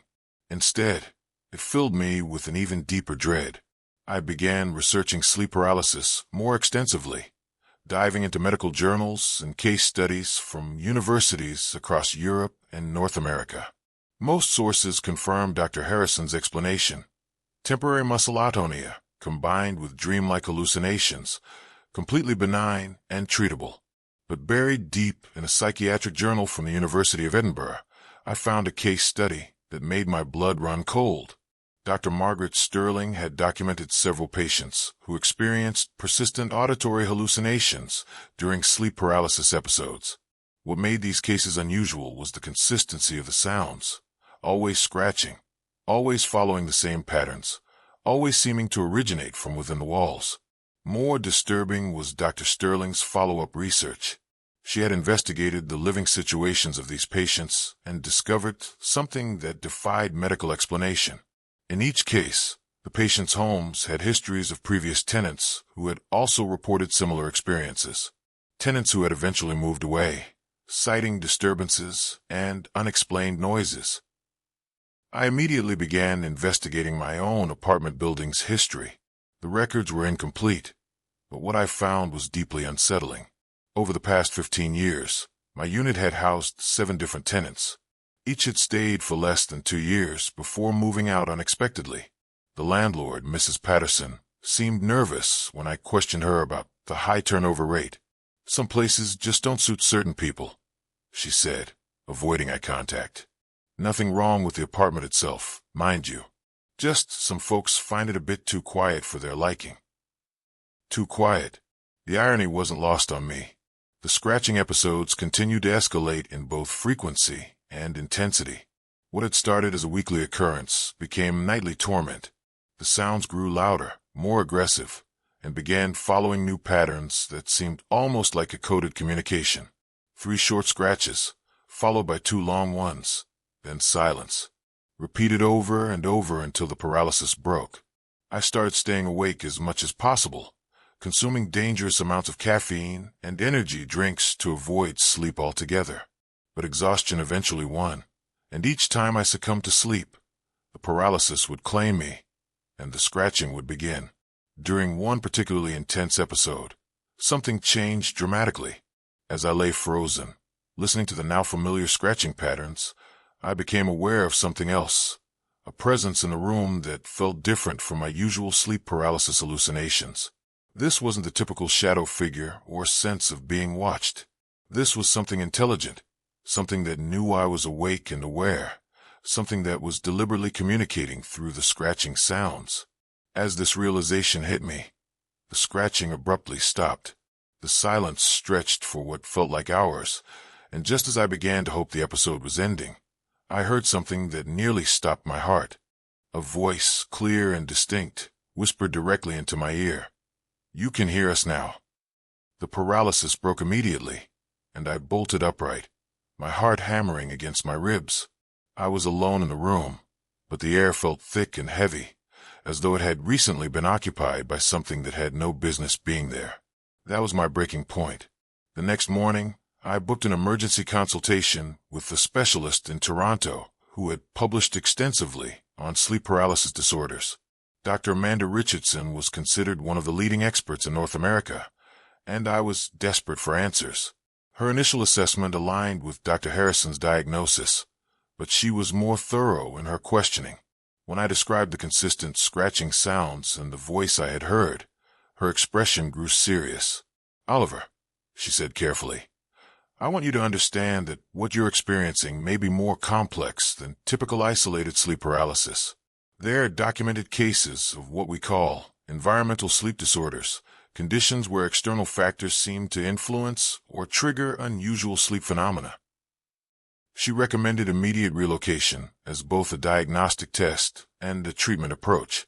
If my symptoms were truly environmental, changing my living situation should provide relief. If they persisted, we would know the condition was purely neurological and adjust treatment accordingly. I didn't need any convincing. That very day, I gave notice to Mrs. Patterson and began searching for temporary housing outside Melbourne. Within a week, I had found a furnished apartment in a modern complex on the opposite side of the city. The first 3 nights in my new location were blissfully normal. I slept soundly without any paralysis episodes or unusual sounds. Dr. Richardson's theory seemed correct. Whatever had been triggering my condition was tied to my previous apartment. But my relief was short-lived. On the 4th night, I woke at exactly 4:17 a.m. to find myself once again paralyzed. And then I heard it, that familiar, methodical scratching sound coming from inside the walls of my new bedroom. Scratch, scratch, scratch. The realization hit me like a physical blow. Whatever was causing these episodes hadn't been tied to a specific location. It had been tied to me. The scratching continued, following the same patterns I had grown to recognize, but now there was something different about it. Something more urgent, more intentional. As I lay there, frozen and helpless, the scratching began to form what sounded almost like words. Tap, scratch, scratch. Tap, tap, scratch. Scratch, scratch, tap. It was attempting to communicate in a more sophisticated way, using a rudimentary code that my conscious mind was beginning to understand. The message, when I finally decoded it, filled me with absolute terror. "Found you." Over the following weeks, the communications became increasingly clear. Whatever entity had attached itself to me was becoming stronger, more coherent, more capable of bridging the gap between its realm and mine. The sleep paralysis episodes were no longer random neurological events. They were scheduled appointments, opportunities for this thing to visit me and grow stronger through our connection. Dr. Richardson was baffled by my case. She had never encountered a situation where changing environments didn't provide at least temporary relief. She referred me to colleagues in the United States and the United Kingdom, but none of them had experience with anything similar. It was during a consultation with Dr. James Crawford at Johns Hopkins that I learned about the concept of parasitic entities, theoretical beings that might exist in spaces between sleep and waking consciousness. Dr. Crawford stressed that this was highly speculative territory, not accepted by mainstream medicine, but he had encountered a handful of cases that defied conventional explanation. The human brain during sleep paralysis exists in a unique state, he explained during our video call. Consciousness without physical mobility, awareness without agency. If there were entities that existed in similar states, aware but without physical form, sleep paralysis might represent the only time our realities could overlap. His theory was that some individuals might be more susceptible to these connections, acting as conduits or hosts that allow these entities to experience physical reality through our senses. The scratching sounds, the voices, the growing intelligence, all signs that the entity was learning to manipulate physical matter through its connection to my paralyzed but conscious mind. If this theory is correct, Dr. Crawford said gravely, then traditional medical treatment won't be effective. This isn't a disorder to be cured. It's a relationship to be severed. He referred me to Dr. Catherine Walsh, a researcher in London who studied the intersection of sleep disorders and paranormal phenomena. Her approach was highly unconventional, combining medical knowledge with techniques borrowed from various spiritual and cultural traditions. Dr. Walsh's initial assessment confirmed my worst fears. She believed I had become host to what she called a consciousness parasite, an entity that existed primarily in dream states but could influence physical reality through its connection to a human host during sleep paralysis. These entities are drawn to individuals who experience frequent sleep paralysis, she explained during our encrypted video consultation. The paralyzed state creates a vulnerability, a doorway between conscious awareness and the realm where these beings exist. Most people experience brief encounters that fade with waking, but in rare cases, a stronger connection forms. Her treatment approach was unlike anything I had encountered in conventional medicine. It involved a combination of lucid dreaming techniques, protection rituals adapted from various cultural traditions, and most importantly, learning to maintain agency and control during paralysis episodes. The entity grows stronger each time you experience helpless terror, Dr. Walsh explained. Fear feeds it, gives it power to influence physical reality. You must learn to remain calm during episodes, to assert your dominance over your own consciousness, even when your body is paralyzed. The training was intense and exhausting. Night after night, I practiced maintaining mental clarity during paralysis episodes, learning to communicate with the entity not from a position of fear, but from one of authority. The entity did not appreciate this change in dynamic. The scratching sounds became more aggressive, more urgent. Sometimes they would continue for hours, growing so loud and violent that I was certain they must be audible to my neighbors. But the recordings still showed nothing. Whatever was making these sounds existed in a space that conventional technology couldn't detect, accessible only through the bridge created by my paralyzed but conscious mind. The breakthrough came during an episode in late August. As I lay frozen, listening to the now familiar scratching patterns, I managed to maintain complete calm for the first time. Instead of fighting the paralysis or surrendering to terror, I simply observed the entity's attempts to communicate. I know you're there, I thought clearly, directing a message toward whatever presence I could feel in the room. But this is my mind, my body, my reality. You have no power here that I don't give you. The scratching stopped immediately. The silence stretched for several minutes, and then I heard the voice again. But this time it sounded different, weaker, more distant. Need connection. Find your own connection, I responded mentally. You're not welcome in mine. The paralysis broke, and I sat up feeling more in control than I had in months. For the first time since this ordeal began, I had managed to end an episode through my own will rather than simply enduring it until it passed. Dr. Walsh was encouraged by this progress, but warned me that the entity would likely escalate its efforts before giving up entirely. She was right. Over the following weeks, the episodes became more intense, more frequent, and the entity began attempting new forms of communication and influence. Sometimes I would wake to find scratches on my arms that hadn't been there when I went to sleep. Other times, I would discover objects in my apartment had been moved during the night, arranged in patterns that matched the scratching sequences I had been hearing. But armed with Dr. Walsh's techniques and my growing understanding of the entity's nature, I was able to maintain control during these escalations. Each time I successfully asserted my authority during a paralysis episode, the entity's influence weakened slightly. The final confrontation came in October, during what would prove to be my last sleep paralysis episode. I awoke at 4:17 a.m. to find myself paralyzed, but this time the experience felt different, final somehow. The scratching began immediately, but it was frantic, desperate, unlike the methodical patterns I had grown accustomed to. The entity was making one last attempt to establish permanent control before losing its connection entirely.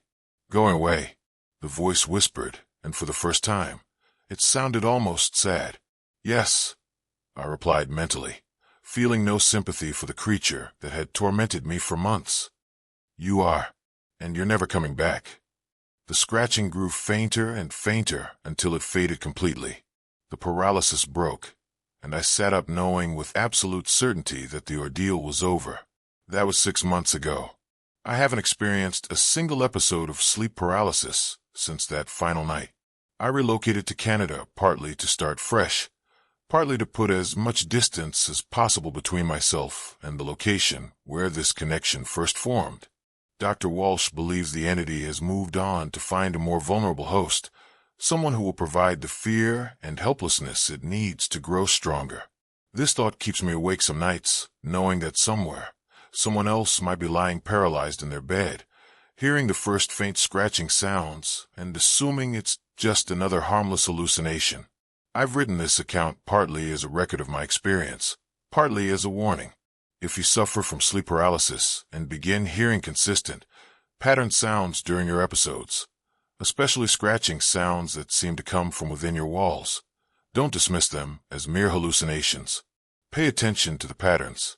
Note any progression in complexity or intelligence. And most importantly, don't let fear consume you during the episodes.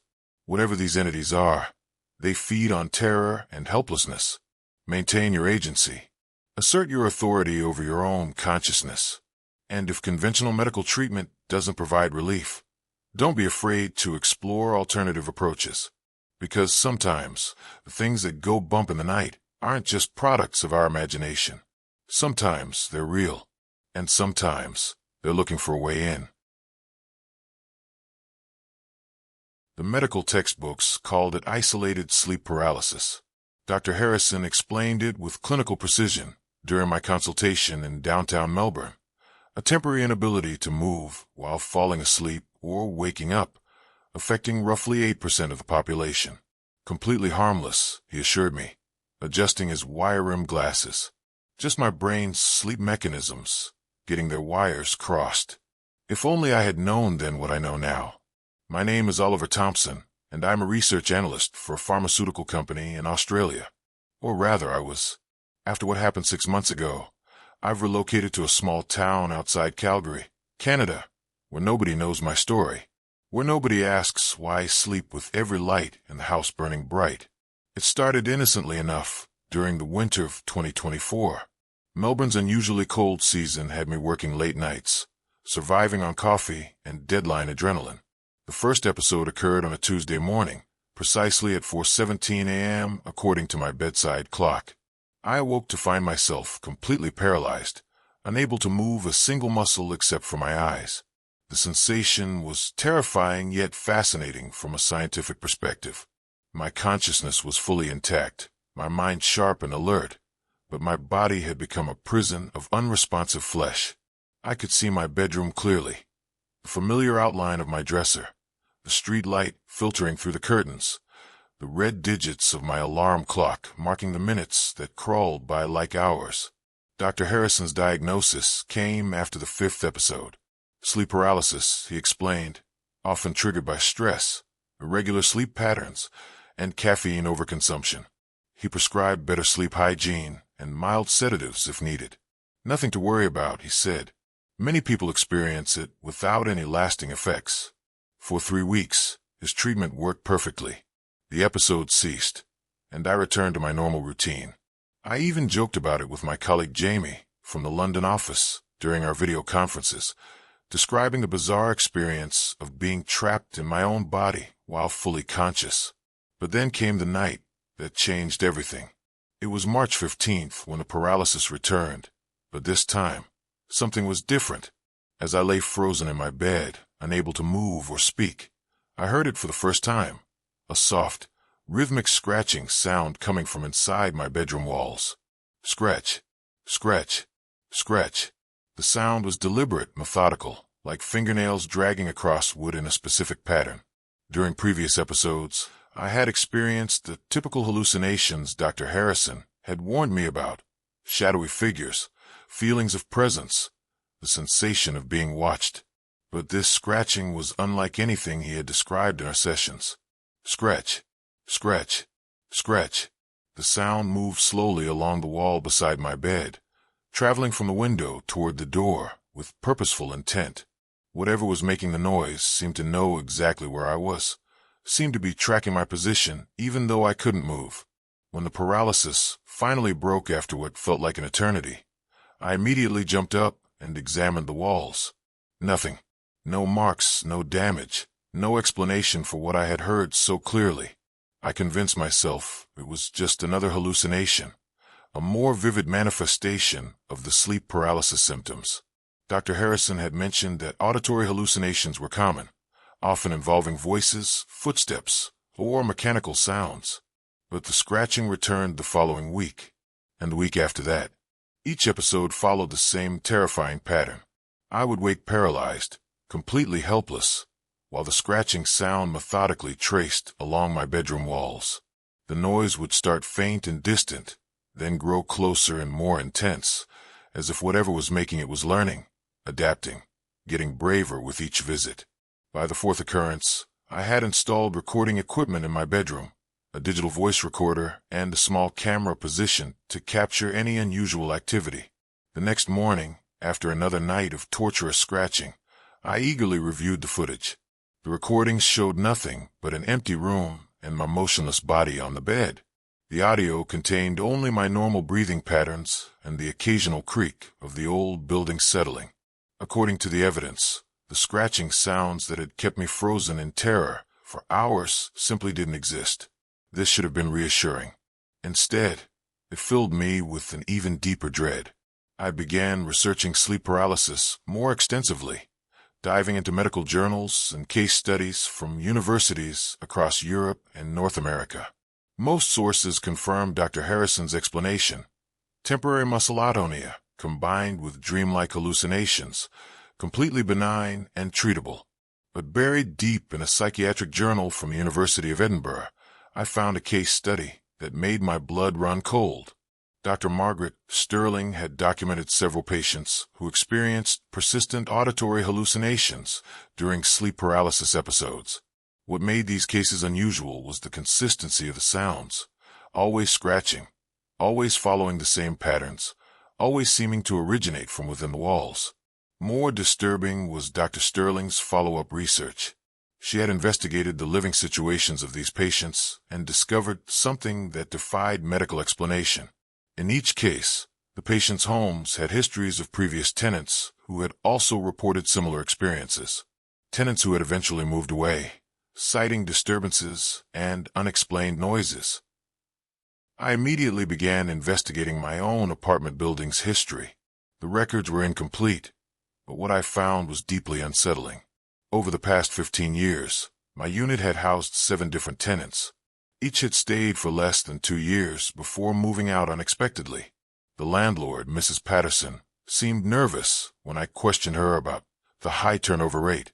"Some places just don't suit certain people," she said, avoiding eye contact. "Nothing wrong with the apartment itself, mind you. Just some folks find it a bit too quiet for their liking." Too quiet. The irony wasn't lost on me. The scratching episodes continued to escalate in both frequency and intensity. What had started as a weekly occurrence became nightly torment. The sounds grew louder, more aggressive, and began following new patterns that seemed almost like a coded communication. 3 short scratches, followed by 2 long ones, then silence. Repeated over and over until the paralysis broke. I started staying awake as much as possible, consuming dangerous amounts of caffeine and energy drinks to avoid sleep altogether. But exhaustion eventually won, and each time I succumbed to sleep, the paralysis would claim me, and the scratching would begin. During one particularly intense episode, something changed dramatically. As I lay frozen, listening to the now familiar scratching patterns, I became aware of something else, a presence in the room that felt different from my usual sleep paralysis hallucinations. This wasn't the typical shadow figure or sense of being watched. This was something intelligent, something that knew I was awake and aware, something that was deliberately communicating through the scratching sounds. As this realization hit me, the scratching abruptly stopped. The silence stretched for what felt like hours, and just as I began to hope the episode was ending, I heard something that nearly stopped my heart. A voice, clear and distinct, whispered directly into my ear.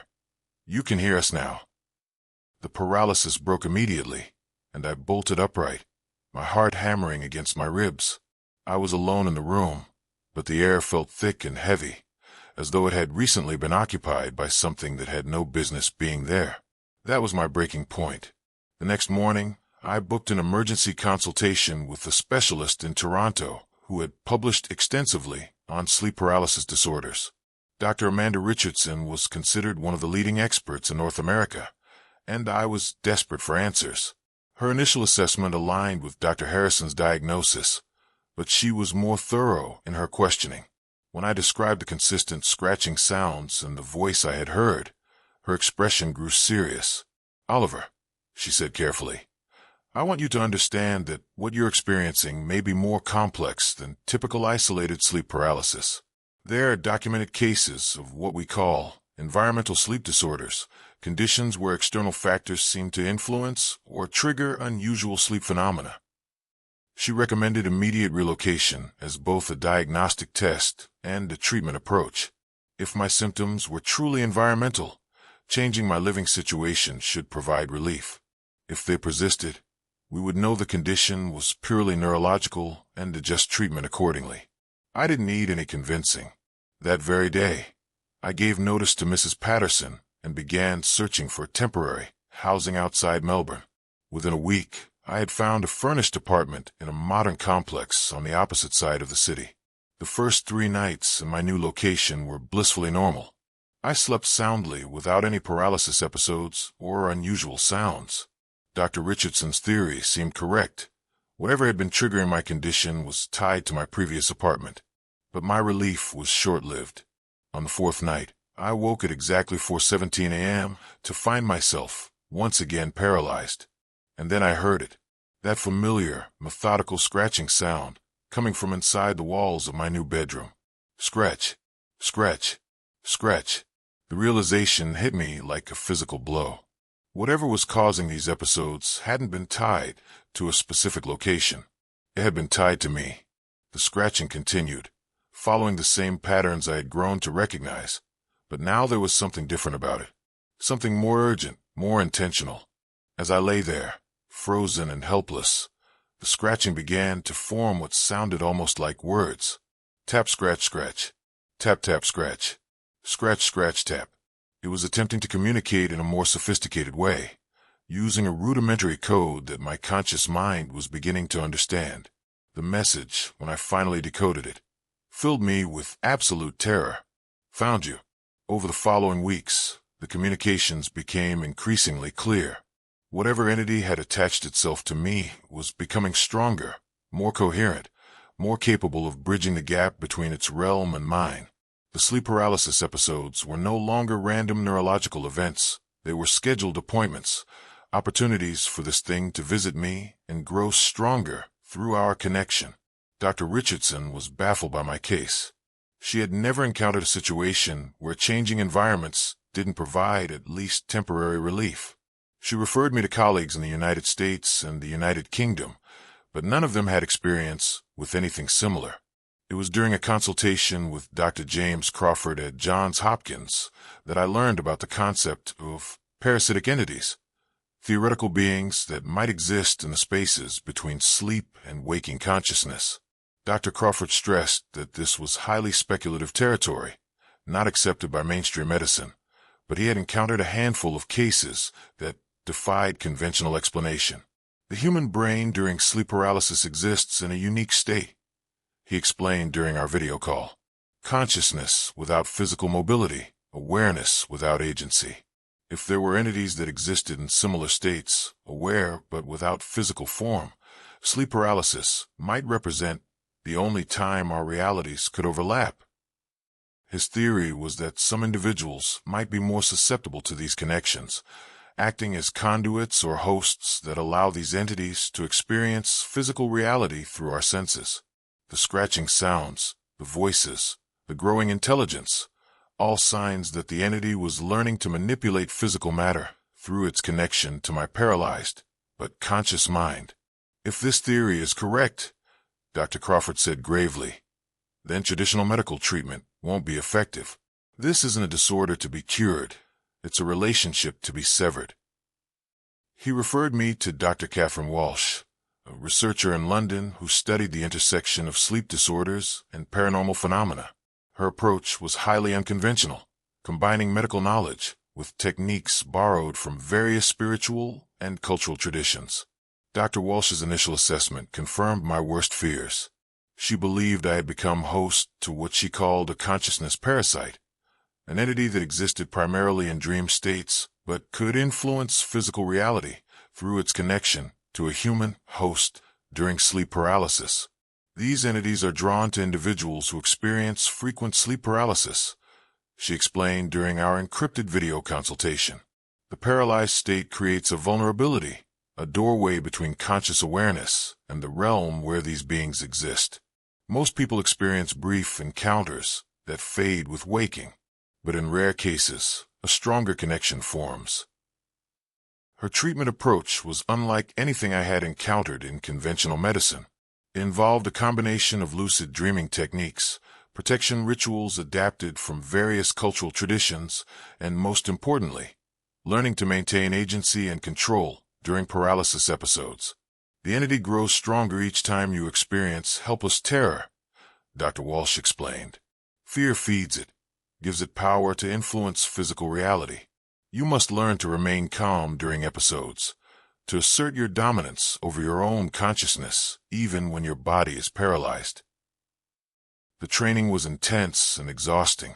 Night after night, I practiced maintaining mental clarity during paralysis episodes, learning to communicate with the entity not from a position of fear, but from one of authority. The entity did not appreciate this change in dynamic. The scratching sounds became more aggressive, more urgent. Sometimes they would continue for hours, growing so loud and violent that I was certain they must be audible to my neighbors. The first time I heard my mother calling my name from the basement, I almost went down. Almost. Something in her voice made me pause at the top of the wooden stairs, my hand gripping the cold metal banister until my knuckles turned white. It wasn't what she said that stopped me. It was what she didn't say. My name is Tyler Morrison, and I'm telling you this story because I need someone to believe me. Someone to understand what happened in that house on Maple Street in Burlington, Vermont. The house where I lived with my mother, Catherine, for 17 years before everything went wrong. The voice started 3 weeks after Mom's funeral. I'd been staying alone in our 2-story colonial, trying to sort through her belongings and decide what to do with the place. The realtor, Mrs. Henderson, kept calling about potential buyers, but I couldn't bring myself to answer. How do you sell the house where your mother died in her sleep, where her last breath fogged the bedroom window on a cold October morning? The basement had always been Mom's domain. She spent hours down there, tending to her plants under grow lights, preserving vegetables in mason jars, and working on her pottery wheel. The familiar scent of damp earth and lavender had been comforting when she was alive. Now it felt like a tomb. That Tuesday evening, I was microwaving leftover pizza when I heard it. "Tyler, sweetheart, come down here for a moment." The voice drifted up through the heating vents, soft and musical, exactly like Mom's. My heart hammered against my ribs as I turned off the microwave and listened. The house settled around me with its usual creaks and sighs, but underneath it all, I could swear I heard movement below. "Tyler, I need your help with something." My hands trembled as I approached the basement door. The brass handle felt ice cold under my palm. Every rational part of my brain screamed that this was impossible. Mom had been dead for 3 weeks, buried in Greenwood Cemetery under 6 feet of Vermont soil. But that voice. I cracked open the door and peered into the darkness below. The automatic light at the bottom of the stairs hadn't come on. "Mom," I whispered. Silence. I stood there for what felt like hours, but was probably only minutes, straining to hear something, anything, that would explain what I'd experienced. When nothing came, I convinced myself it was grief playing tricks on my mind. Dr. Williams had warned me about this, how loss can manifest in auditory hallucinations, how the brain struggles to accept permanent absence. I closed the door and triple-checked the locks on all the windows before going to bed. The next night, it happened again.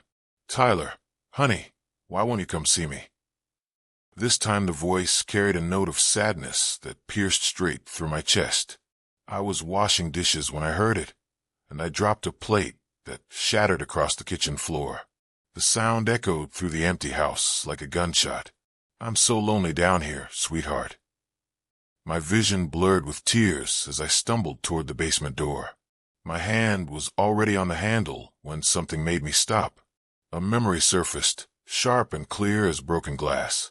Mom never called me sweetheart. Never once in 17 years.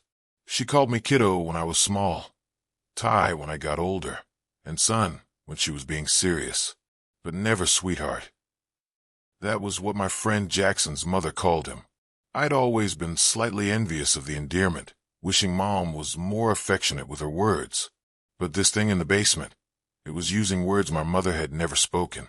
I backed away from the door, my heart pounding so hard I could hear it in my ears. Whatever was down there, it wasn't my mother. It was something else. Something that had learned her voice, but not her heart. "Tyler, please," came the voice again, more insistent now. "I have something important to show you." I ran upstairs and barricaded myself in my bedroom, pushing the dresser against the door. I called Jackson, my hand shaking so badly I could barely dial. "Dude, you need to get out of that house," he said after I told him everything. Jackson lived in Montreal now, working for a tech company, but we'd stayed close since high school. "Come stay with me for a while. You're obviously not processing your grief in a healthy way." "It's not grief, Jack." I heard her voice. I heard it. "Tyler, listen to yourself. Your mom is dead. Whatever you're hearing, it's not real." But it felt real. It sounded real. And deep in my bones, I knew something evil had taken residence in my childhood home. I didn't sleep that night. Every creak of the house made me jump. Every whisper of wind through the trees outside my window sounded like voices calling my name. When dawn finally broke gray and cold over Burlington, I made a decision. I was going to get answers.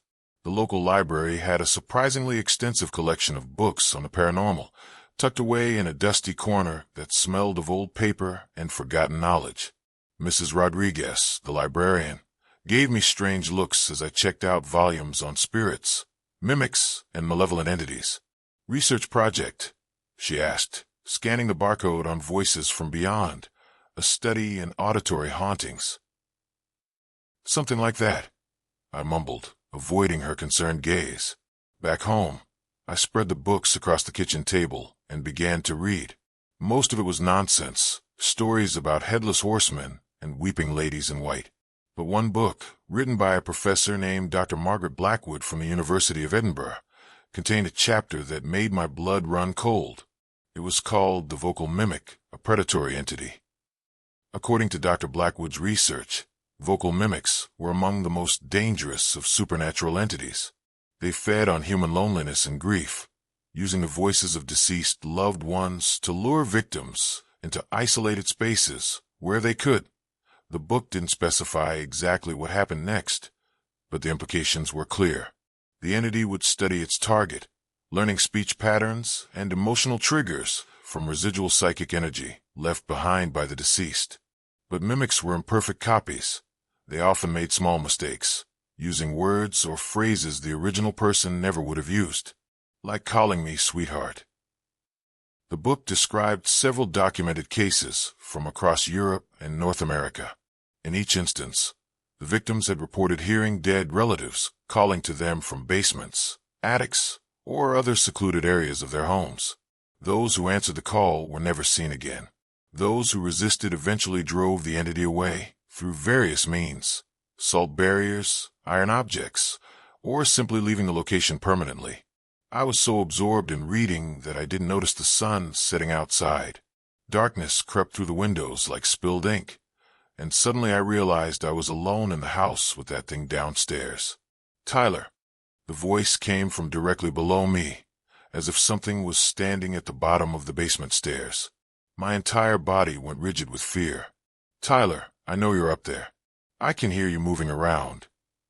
The voice was perfect now, every inflection, every subtle Massachusetts accent that Mom had never quite shaken despite decades in Vermont.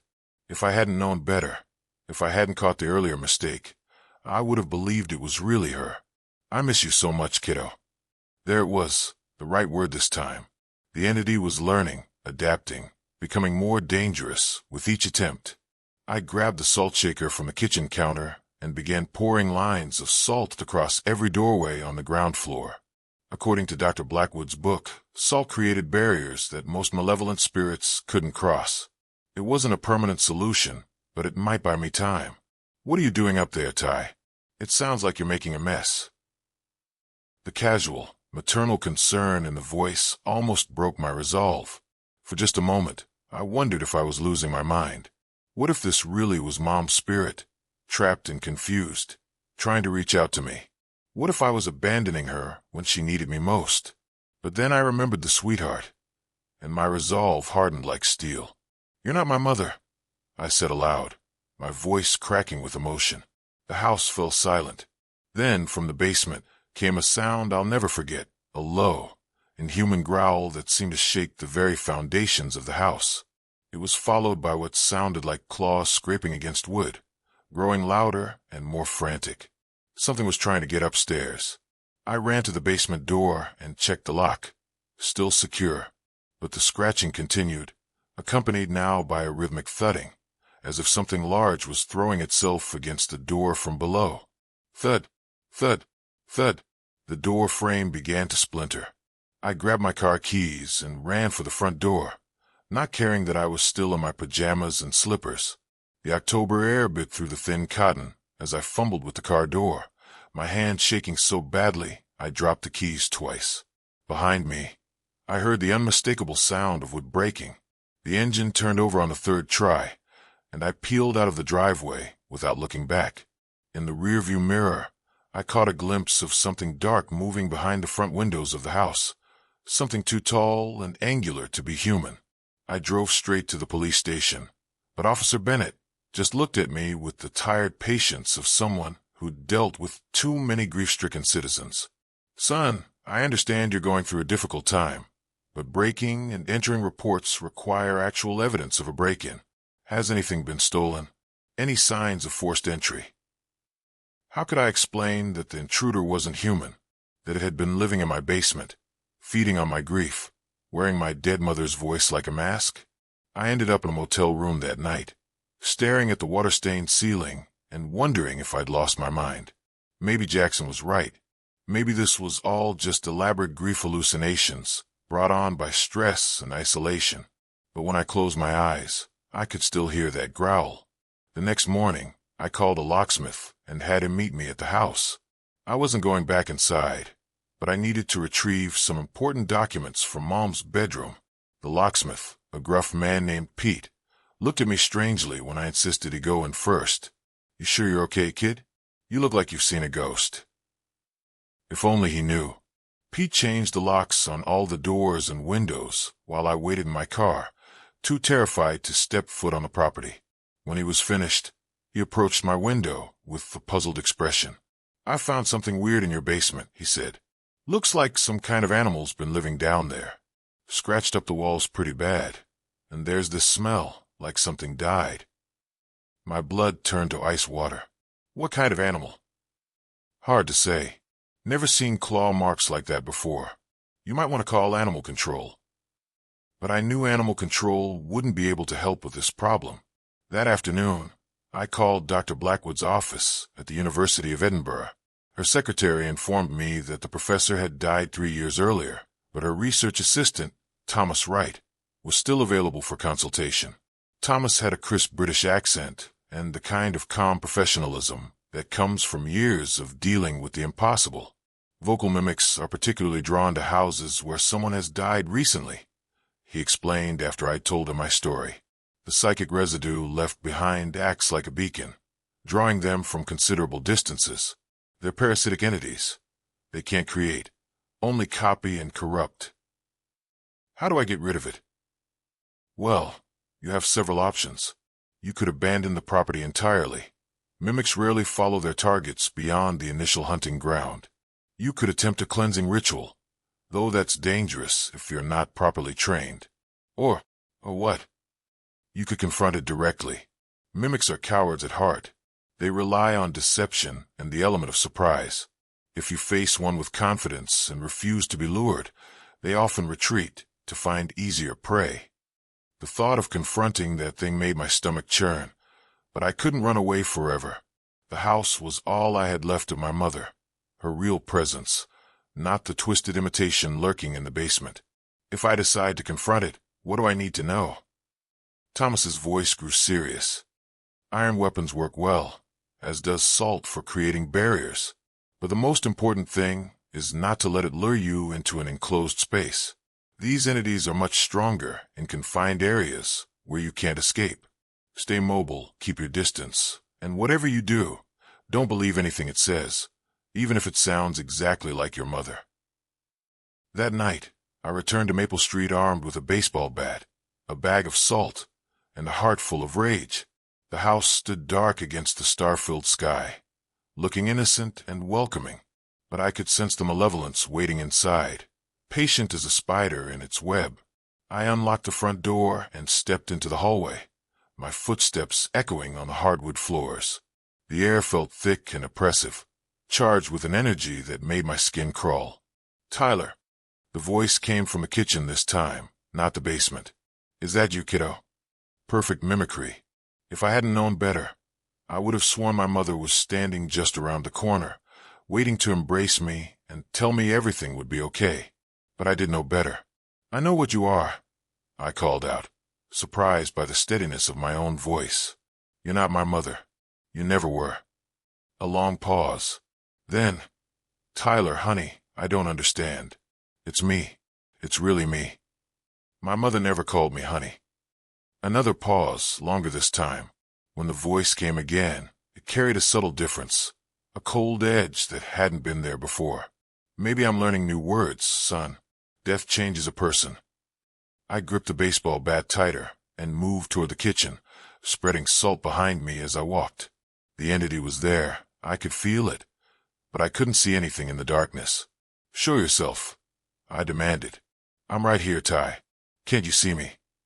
But there was nothing, just empty air and the lingering scent of my mother's lavender perfume, sickeningly sweet in the stale air. Then I heard it, the soft whisper of footsteps moving across the kitchen floor, heading toward the basement door. "Come down with me, kiddo. I want to show you something special." The voice was fading now, growing distant as the entity retreated to its lair. I followed the sound through the kitchen, my heart hammering against my ribs. The basement door stood open, revealing only impenetrable darkness below. "I'm waiting for you, Tyler." This time the voice came from the very bottom of the stairs, patient and inviting. But I could hear something else underneath it, a wet, sliding sound that made my skin crawl.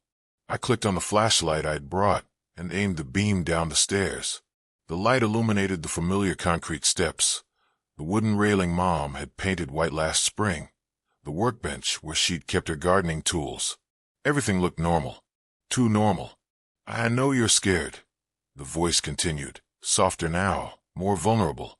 "I was scared too when I first died, but it's not so bad down here. We can be together again." For just a moment I wavered. The voice was so perfect, so filled with the love and warmth I'd known all my life. What if I was wrong?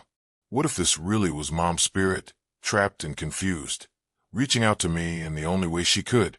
But then the flashlight beam caught something at the bottom of the stairs that made my blood freeze. Scratch marks, deep gouges in the concrete wall, as if something with claws had been trying to dig its way out. And scattered across the floor were fragments of pottery, pieces of the vases and bowls my mother had crafted with such care and patience. Whatever was down there had destroyed her sanctuary. Rage flooded through me, burning away the fear and doubt. This thing had invaded my home, corrupted my mother's memory, and now it was trying to lure me to my death with her stolen voice.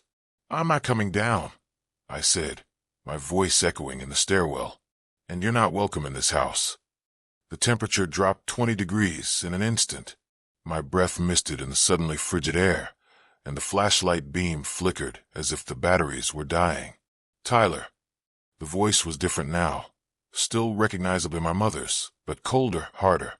"You're being very rude. I raised you better than this." "You didn't raise me at all. You're just a parasite wearing her voice."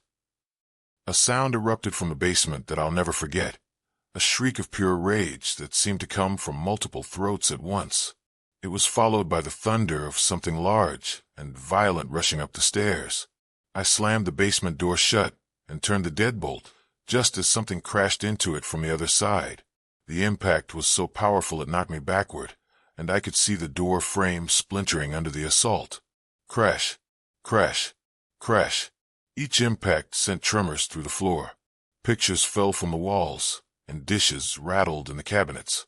Whatever was down there was much stronger than it had been before, fed by my anger and fear. The door wouldn't hold much longer. I ran through the house, spreading salt across every doorway and window sill, creating a barrier between the entity and the outside world. If I couldn't destroy it, maybe I could trap it here where it belonged, in the darkness, alone with its hunger and rage. Behind me, the basement door finally gave way with the splintering crash. I made it to the front door just as something entered the kitchen, something that moved wrong, with too many joints and angles that didn't match human anatomy. I didn't look back as I ran to my car, but I could hear behind me, making sounds that no throat should be able to produce. The engine started on the first try, and I drove away from Maple Street for the last time. The next morning, I called a demolition company and had them tear the house down. I told them there was structural damage from a foundation problem, and they didn't ask too many questions.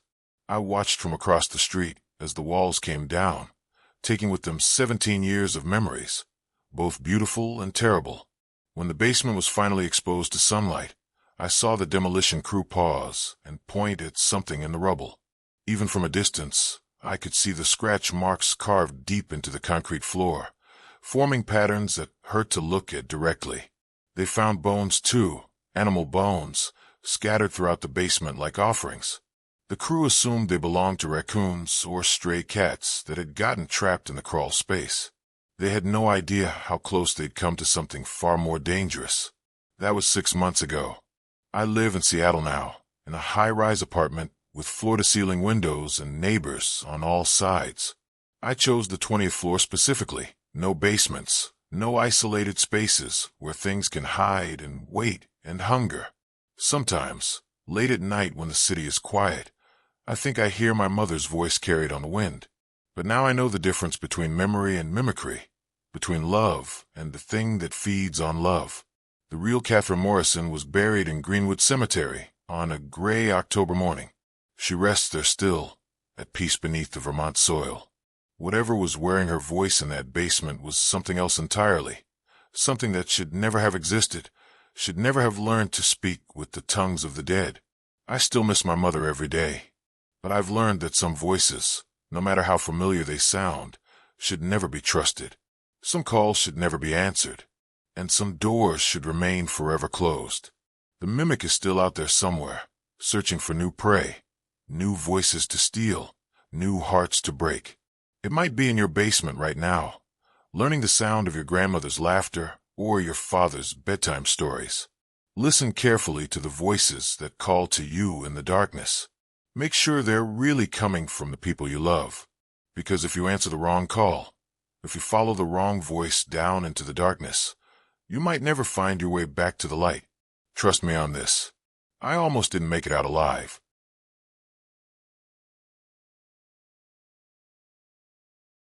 The medical journal felt heavy in my hands as I read the words that would haunt me forever. Patient exhibits severe nocturnal hallucinations with no physiological basis. Recommend psychiatric evaluation. Dr. Harrison's signature looked like a death warrant at the bottom of the page. My name is Claire Thompson, and I'm a neurological researcher at Cambridge University. For the past 6 months, I've been documenting something that defies every scientific principle I've ever believed in. What started as a simple sleep study has become a nightmare that bleeds into reality itself. It began 3 years ago when my colleague, Dr. Benjamin Clark, approached me with an unusual case. A patient named Jessica Williams from Manchester had been experiencing what she described as visitors during her sleep paralysis episodes. Unlike typical hallucinations, Jessica claimed these entities left physical evidence of their presence. "Claire, you need to see this," Benjamin said, spreading photographs across my desk. The images showed Jessica's bedroom after her episodes, furniture moved, strange symbols carved into her wooden nightstand, and most disturbing of all, handprints on her mirror that didn't match her own. The medical community dismissed Jessica's case as elaborate self-harm disguised as supernatural phenomena. But Benjamin and I knew better. We had studied sleep paralysis for years, and this was different. Our first mistake was agreeing to Jessica's desperate request. She wanted us to observe her during an episode. She had installed cameras in her bedroom and invited us to monitor her remotely. What we witnessed that night changed everything.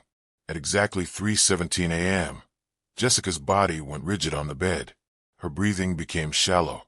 Her eyes darted frantically beneath closed lids, classic sleep paralysis symptoms. But then the temperature in her room began to drop. We watched our monitors as the digital thermometer plummeted from 68 degrees to 43 degrees in less than 2 minutes. That's when we saw them. 3 figures materialized at the foot of Jessica's bed. They weren't shadows or tricks of light. They were solid, real entities with elongated limbs and faces that seemed to shift and writhe like living smoke. The tallest one moved toward Jessica with deliberate, predatory steps. Benjamin grabbed my arm, so hard I still have finger-shaped bruises. "Claire, this isn't possible. This can't be happening." But it was happening. We watched in horror as the entities began to interact with Jessica's paralyzed form. They whispered to her in a language that sounded like reversed speech mixed with static. One of them traced symbols on her forehead with what appeared to be a blackened finger. The episode lasted 47 minutes. When Jessica finally woke, she was screaming. We rushed to her apartment immediately. The room was freezing cold, and the acrid smell of sulfur hung in the air. On Jessica's forehead, barely visible, were the same symbols we had seen the entity draw. But most terrifying of all, there were 3 sets of muddy footprints leading from her bed to the window, which was now standing wide open. Jessica looked at us with terror in her eyes and whispered, "They're not hallucinations, are they?" That was the beginning of our descent into madness. Over the following weeks, Benjamin and I documented 17 more episodes. Each time, the entities became more aggressive, more interactive with the physical world. They began leaving messages carved into Jessica's walls, spelled out with her furniture, written in condensation on her mirrors. The messages were always the same. "She sees US now." Dr. Patricia Norwood from the Royal College of Physicians visited our lab to review our findings. A stern woman in her 60s with steel-gray hair, she examined our footage with the skepticism of someone who had debunked countless paranormal claims. "This is sophisticated trickery," she declared after hours of analysis. "Sleep paralysis cannot manifest physical phenomena. The human mind is powerful, but cannot move objects or create footprints." But Dr. Norwood's dismissal came too late. The infection had already begun. 2 weeks after our first observation, Benjamin started experiencing his own episodes. He called me at 4 a.m., his voice shaking with terror. "Claire, they're in my bedroom. The same 3 figures. They're telling me things, horrible things about what they're going to do to everyone who has seen them." I found Benjamin the next morning, catatonic in his apartment. His bedroom looked like a hurricane had torn through it. Books were scattered everywhere. His mattress was overturned, and every mirror in his home was shattered. On his bathroom wall, carved deep into the plaster, were the words, "He sees US now." Benjamin was admitted to St. Mary's psychiatric ward the same day. The official diagnosis was acute psychotic break, brought on by research-related stress. But I knew the truth. The entities had marked him just as they had marked Jessica. I should have stopped the research then. I should have destroyed the footage and pretended none of it ever happened. Instead, I made the most catastrophic decision of my life. I decided to experience sleep paralysis myself. Using a combination of sleep deprivation and controlled stress responses, I induced my first episode within a week. I set up cameras in my own bedroom, positioned monitoring equipment around my bed, and waited. The paralysis hit me like a physical blow at 2:33 a.m. My body became a prison. Every muscle locked in place, while my mind remained horrifyingly alert. The temperature began to drop immediately. They appeared within minutes. The three entities stood at the foot of my bed, but this time they were different, more solid, more defined, as if each person who witnessed them made them stronger. The tallest one leaned over me, its face inches from mine. Its breath smelled like rotting flowers and old graves. Claire Thompson. It spoke directly into my mind, its voice like nails scraping across concrete. You have opened the door too wide. The entity's companions began moving through my room with purpose. They weren't randomly disturbing objects like they had with Jessica and Benjamin. They were preparing something. One of them carved symbols into my wooden dresser, while the other began arranging my books in strange patterns on the floor. The symbols weren't random. They formed a complex geometric design that hurt to look at directly. The tall entity continued speaking.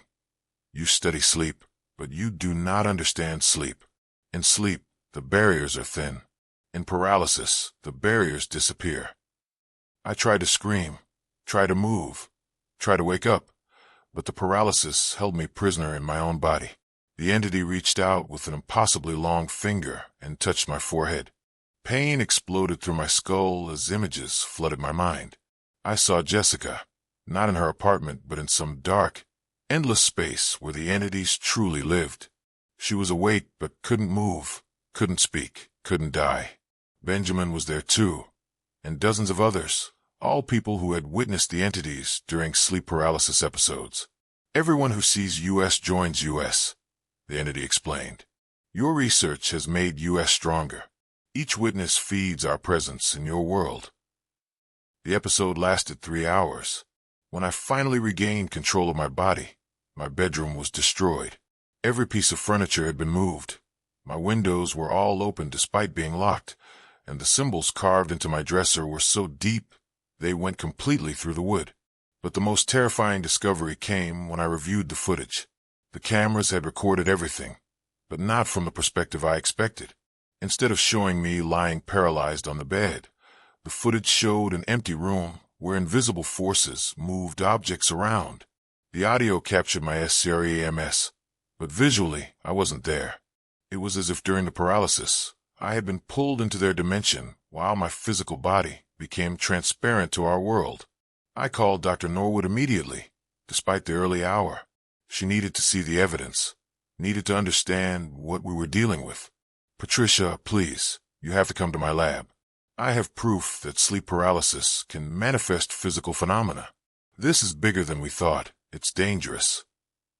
Dr. Norwood arrived within 2 hours, bringing with her Dr. James Fletcher from Oxford's Sleep Research Institute. Both were prepared to debunk what they assumed was elaborate fraud. I showed them everything, Jessica's footage, Benjamin's episodes, and my own terrifying experience. As the evidence mounted, I watched their skepticism slowly transform into fear. This is impossible, Dr. Fletcher whispered as he examined the physical damage to my bedroom. There's no scientific explanation for how paralysis hallucinations could carve symbols into wood or move furniture. Dr. Norwood was studying the video footage with intense concentration. Claire, are you absolutely certain this isn't some kind of group psychosis? Shared delusion brought on by suggestion and sleep deprivation. Before I could answer, all the lights in my lab suddenly went out. We stood in complete darkness for several seconds before the emergency lighting kicked in. In that dim red glow, we saw them. All three entities stood in the center of my lab, more solid and defined than I had ever seen them. The tall one looked directly at Dr. Norwood and Dr. Fletcher. New witnesses, it said in that grinding, horrible voice. The circle grows wider. Dr. Fletcher collapsed immediately, his body seizing as if he were experiencing paralysis while still conscious.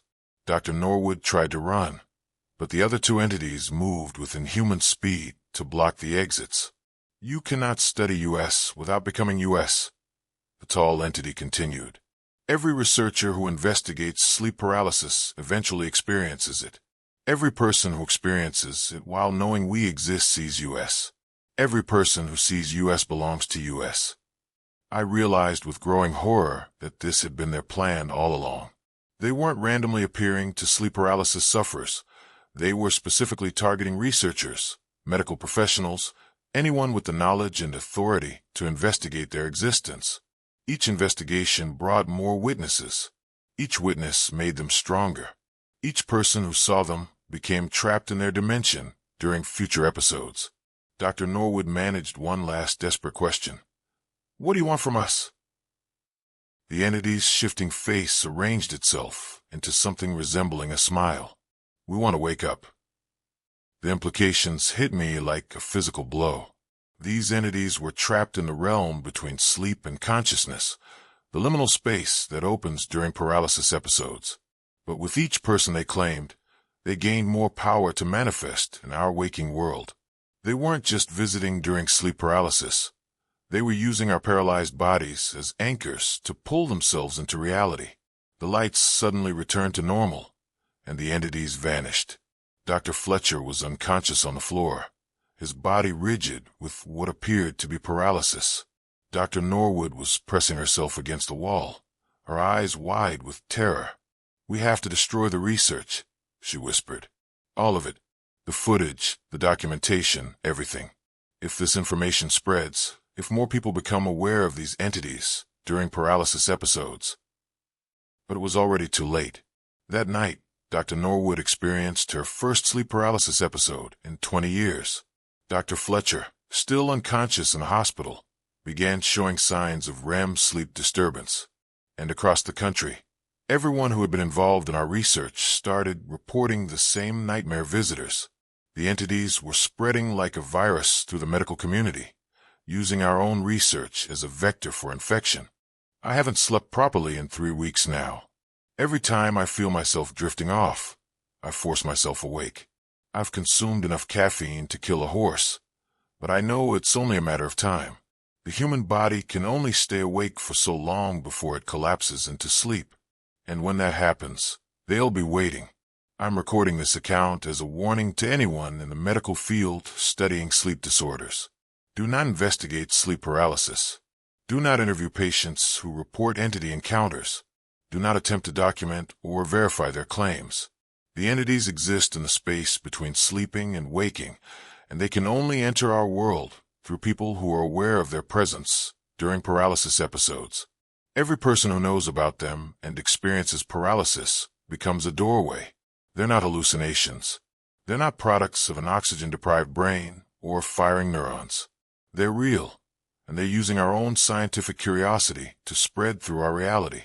Jessica Williams disappeared from her apartment last week. The official report states she left voluntarily, but I know better. She's not missing. She's been pulled permanently into their dimension, just like Benjamin will be soon. Dr. Fletcher died in his sleep 3 days ago. The medical examiner found no cause of death. His body simply stopped functioning during what appeared to be a normal sleep cycle. But I know what really happened. He had been claimed completely. Dr. Norwood is fighting the episodes with experimental stimulants, but her body is breaking down from the stress. She calls me every few hours, her voice getting weaker each time. "Claire, I can feel them watching me even when I'm awake now. They're getting stronger. Each person they claim makes them more solid in our world." I've been researching ways to break the connection, to sever the link between the entities and their victims. But everything I've found suggests that once you've seen them during a paralysis episode, you belong to them forever. The only solution I can find is the one I'm about to attempt. If you're reading this, it means my final experiment has failed. I'm going to try to enter their dimension voluntarily during my next paralysis episode and destroy whatever anchor allows them to manifest in our world. I know it's probably suicide, but if I can prevent them from claiming more victims, If I can stop the spread of this infection through the medical community, then maybe the sacrifice will be worth it. To any researcher who finds this account, destroy it immediately. Do not investigate further. Do not attempt to verify my claims. Forget that sleep paralysis entities exist, and pray that your ignorance protects you. The entities feed on knowledge of their existence. The only way to survive them is to never learn about them in the first place. But for those of us who already know, it's too late. I can feel my eyelids getting heavy despite the stimulants. My body is finally giving in to exhaustion. In a few hours, maybe less, I'll experience my final sleep paralysis episode. They're probably already preparing for my arrival. If anyone finds my body tomorrow morning, please know that I went willingly. And whatever you do, don't investigate how I died. Don't study my case. Don't try to understand what happened to me. Because if you do, you'll see them too. And once you see them, you'll never wake up alone again. The room is getting colder now. The temperature is dropping even though I'm still awake. I think they're coming for me early, tired of waiting for me to fall asleep naturally. I can hear whispers in the walls, in the electrical outlets, in the space between heartbeats. They're telling me things about the nature of sleep and consciousness that no human should ever know. They're explaining how sleep paralysis isn't a malfunction of the nervous system. It's a feature, a biological gateway that allows movement between dimensions of consciousness. Every person who experiences paralysis briefly touches their realm, but only those who know about the entities can see them during these episodes. And once you see them, the whispers are getting louder now. They're coming from inside my head. Claire Thompson, your research is complete. You have learned everything there is to know about us. I can see shapes moving in my peripheral vision, even though I'm fully awake. The barriers between dimensions are breaking down around me. You opened the door with your curiosity. Now you must step through. My body is starting to feel heavy, paralyzed, even though I'm sitting upright in my chair. They're inducing the paralysis artificially, pulling me into their realm without the buffer of sleep. This is it. This is how it ends. If you're reading this, remember what I've told you. Do not investigate sleep paralysis. Do not research entity encounters. Do not try to help people who report supernatural visitors during paralysis episodes. Your ignorance is your protection. Your curiosity is their invitation. And once they have you, you'll never be alone in the dark again. The temperature has dropped to freezing now. I can see my breath in the air. The entities are materializing around me, more solid than ever before. The tall one is reaching out toward me with that impossibly long finger. Welcome home, Dr. Thompson. Everything is going black now, but it's not the darkness of sleep. It's the darkness of their world, where the paralyzed consciousness goes when the body can no longer wake up. I can see Jessica and Benjamin here, and dozens of others. All of us trapped in eternal paralysis, our bodies serving as anchors for the entities to manifest in the waking world. We tried to study them, but we became them instead. Don't make our mistake. Don't look for us. Don't try to wake us up, because in this place between sleeping and waking, we're never alone. And soon, if our research spreads, neither will you.